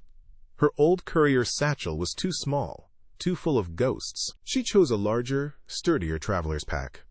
Inside, she placed not a single sealed dispatch, but a score of blank parchment scrolls, her pots of ink, her charcoal, and her quills. She packed a small knife, a water skin, a tinderbox, and a bag of dried fruit, nuts, and hard cheese. It was the kit of a wanderer, not a soldier. She was not traveling to a destination. She was traveling into the journey itself.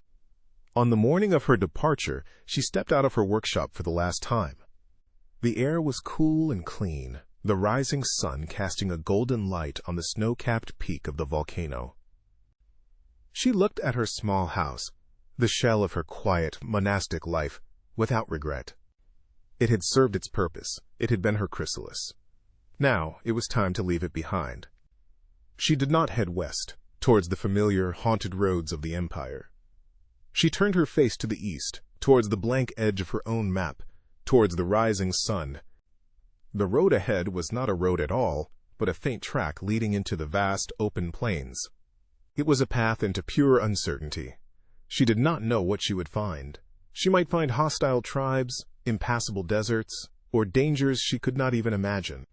She might find nothing at all. She might simply walk off the edge of the world and disappear. The thought held no terror for her. It held a quiet, thrilling promise. This, she thought, was the ultimate meaning of courage. Not just to survive the past or to mend the present, but to willingly and purposefully step into a future that you could not control or predict. To embrace the unknown, not for the sake of adventure, but for the sake of knowledge. To believe that even in the most desolate wilderness, there was a path worth charting, a connection worth making. Her stride was even and strong, her body honed by a lifetime of walking. The pack on her back was light, filled only with possibility. The ghosts of her past were with her still, but they were different now. They were not chains holding her back, but companions on her journey, their silent presence a constant reminder of the human cost of a world without good maps. She walked with them, but for herself. She was Shokufa. She was a woman who had carried messages of war and lived to draw maps of peace. And now, she was more than either. She was a question, walking toward the horizon, ready to learn the answer. The work was not finished. The work was just beginning. The work was not finished. The work was just beginning. And so she walked. The first few days were a kind of unburdening, a shedding of old skin. The shadow of the last garrison fortress receded behind her, and with it, the palpable tension that had saturated the air of the empire. It was a change she felt in her lungs before she saw it with her eyes. The air grew lighter, tasting not of dust and dominion, but of wild grasses and an immense, patient silence. The royal road, with its deep-worn ruts of conquest and commerce, had vanished, replaced by 1,000 faint animal tracks that braided themselves across the plains, whispering of a freedom she had only ever dreamed of. Her pace, once the urgent, ground-covering stride of a courier racing against time, slowed to a different rhythm. It became the steady, contemplative cadence of a pilgrim. A rhythm dictated not by a deadline, but by the rising and setting of the sun. The search for water, the simple, profound needs of a body moving through the world. She began to notice things she had trained herself to ignore. The iridescent sheen on a beetle's back, the way the wind combed patterns into the tall grass, the subtle shift in the scent of the earth after a brief shower. These were details that had no strategic value. They were useless to a soldier, a spy, or a king. They were, she realized, the entire point. A week into her journey, she saw them, a small cluster of figures on the horizon, moving with a slow, swaying gait beside their camels. Her first instinct, a muscle memory honed by years of caution, was to find cover, to observe from a distance. She was an intruder here. But the impulse faded as quickly as it came. She was not a courier. She was not an agent of the empire. She was just a woman, walking. She held her course, making no move to hide, her hands kept open and away from her knife. They were a family of nomads, their skin burnished by the sun, their dark eyes holding a deep, clear curiosity, utterly devoid of the fear or suspicion she was so accustomed to seeing. The patriarch, a man with a magnificent gray beard, raised a hand in greeting. Shokufe stopped, returning the gesture. There was no shared language between them, but that no longer felt like a barrier. Words were for lies and manipulation, as often as they were for truth. She unslung her waterskin and offered it. The man accepted with a grateful nod, drank, and passed it to his wife and their 2 children. In return, the woman offered her a small, hard piece of cheese that was sharp, salty, and wonderfully real on her tongue. The children, a boy and a girl with identical, serious eyes, stared at the blank scrolls in her pack. With gestures, she tried to explain what she was. She took out a charcoal stick and, on a flat rock, drew a simple picture of a mountain, a river, and a winding path. Then she pointed to herself, and then to the scrolls. The boy's eyes lit with understanding. He took the charcoal stick from her and, with a surprising confidence, drew a new symbol beside her river, a circle with 3 wavy lines rising from it. He pointed east, then held his hands to his mouth in a mime of drinking. A hot spring. A hidden source of life. Shokufe smiled, a genuine, unpracticed smile that felt like a muscle awakening from a long slumber. She turned the rock over and, on the other side, drew a map for them, a simple chart of the road back west, to the edge of the empire. She marked the garrison, but she also marked the small town of Mazaka, and the stall where a person could trade for good rope, and the home of a woman who would sell them fresh goat's milk. It was an exchange, pure and simple. A bridge built of charcoal on stone. When they parted ways, heading in opposite directions across the vast, silent plain, she felt a quiet joy that was more profound than any thrill she had ever known. Her nights took on a new ritual. She would build a small, modest fire, its flames a lonely dance against the immense, star-dusted canopy of the sky. The heavens here were different. Unpolluted by the haze of cities, the stars were a brilliant, chaotic spill of diamonds on black velvet. They felt closer, more intimate. After eating her simple meal, she would unroll a fresh sheet of parchment. By the flickering firelight, she would begin to draw. The work was slow, deliberate. Her hand, which had once signed dockets and forged notes, now moved with the patient grace of a weaver. She drew the path of the nomad family. She drew the symbol for the hot spring, carefully copying the boy's design. She drew the shape of the low hills on the horizon, capturing their gentle slope. It was a geography of peace, a map of small kindnesses. And as she drew, the ghosts came. They always did. But here, in the great open quiet, they were different. They did not scream or accuse. They sat with her by the fire, their presence a soft weight, a part of the landscape of her memory. She saw Hushang's earnest face, not as a symbol of her betrayal, but as a reminder of the human hunger for a better world. She saw Taban, not as a monster of rage, but as a man broken by a grief so large it had left no room for anything else. She saw her mother, her face etched with sorrow, and felt not the sting of judgment, but a deep, aching love for the woman whose strength she had so sorely tested. She did not ask for their forgiveness. That was not hers to demand. She simply acknowledged them, made space for them in the quiet of her heart, and let their stories flow through her fingers into the lines on the map. Her past was not a debt to be paid, but a land she had traveled through, and like any land, it could be mapped. It could be understood. She worked until her eyes grew heavy, until the fire burned down to a soft, glowing bed of embers. Then she would roll the new map carefully, place it in her pack, and lie down to sleep under the open sky. The earth was a firm, solid presence beneath her, the wind, a gentle lullaby in the grass. The vastness that had once terrified her now felt like a comforting embrace. She was a single tiny point of life in an immense breathing world, and there was a profound peace in that smallness. She was not a courier carrying the fate of a city. She was just a woman, drawing a line, sleeping under the stars. And now, as the story of her journey finds its quiet end, it is time for your own journey to do the same. Feel the great silent plains of Persia stretching out around you. The day is done. The caravans have settled, the fires are banked low, and a deep, peaceful quiet descends upon the land. Shakufa has rolled up her parchment and laid her head down to rest, her breathing slow and even, in time with the gentle pulse of the sleeping world. Let the noise of your own world fade away. Let the worries of your day become distant mountains on a map you can now fold and put away. There are no more messages to carry, no more passes to climb. The road ahead is soft and dark and leads only to rest. Feel the weight of your own body, a gentle, comforting pressure, anchoring you to the quiet earth. Your bed is a safe harbor, a sheltered valley where the wind cannot find you. Breathe in the cool, clear air of the high desert night, and breathe out the dust of the long road.